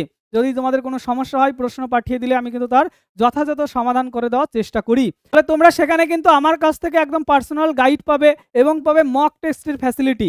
এই যে থিওরি ক্লাস আমি করে দিলাম, অলরেডি কিন্তু আমাদের অ্যাপ্লিকেশনের মধ্যে আমি একটা মক টেস্ট দিয়ে দিয়েছি, সেই মক টেস্ট তোমরা কিন্তু অ্যাটেন্ড করতে পারবে। মক টেস্ট সেখানে দাও, তোমার কেমন প্রিপারেশন হয়েছে সেটা কিন্তু একদম A to Z তুমি বুঝে নিতে পারবে। মক টেস্ট থাকবে MCQ, যেখানে আমি 20টা কোশ্চেন দেবো, তার জন্য নির্দিষ্ট টাইম থাকবে, একদম মনে হবে পরীক্ষার হলে বসে তুমি পরীক্ষা দিচ্ছ, সেরকম ফ্যাসিলিটি ওখানে দেওয়া হয়েছে। শুধুমাত্র এই বইয়ের যে মক টেস্ট থাকবে তা কিন্তু না, physics, chemistry, biology, Bangla, English সমস্ত বইয়ের মক টেস্ট কিন্তু সেখানে আমি দিয়ে দেবো। ওকে, যাদের প্রয়োজন আছে তারা অবশ্যই কিন্তু অ্যাপ্লিকেশনটা ডাউনলোড করে সেখানে তোমরা কোর্সে ভর্তি হয়ে যাবে। এই যে বইটা রয়েছে, বইয়ের 123 নম্বর পেজ বের করবে। 123 নম্বর পেজের যে অঙ্কগুলো রয়েছে সেই অঙ্কগুলো এবার একটু নিজেরা করার চেষ্টা করো। ওকে, তাহলে আজকের ক্লাসটা আমি এখানে শেষ করছি। আগে তোমরা চেষ্টা করো, পরবর্তী ক্লাস আমি খুব দ্রুত তোমাদের সামনে নিয়ে আসবো। সেই ক্লাসে এই বইয়ের যে অঙ্কগুলো রয়েছে সমস্ত অঙ্ক কিন্তু আমি সমাধান করিয়ে দেবো। তার জন্য আগে কিন্তু তোমরা এগুলো সমাধান করে নাও, নিজের আগে চেষ্টা করো। ওকে, টাটা বাই বাই, সবাই ভালো থেকো, সুস্থ থেকো, পড়াশোনা করতে থাকবে। পড়াশোনা যেন কখনো গাফিলতি না হয়, তুমি সে যেখান থেকেই পড়ো না কেন পড়তে তোমাকে হবেই। ওকে, চলো রাখছি আজকের ক্লাস।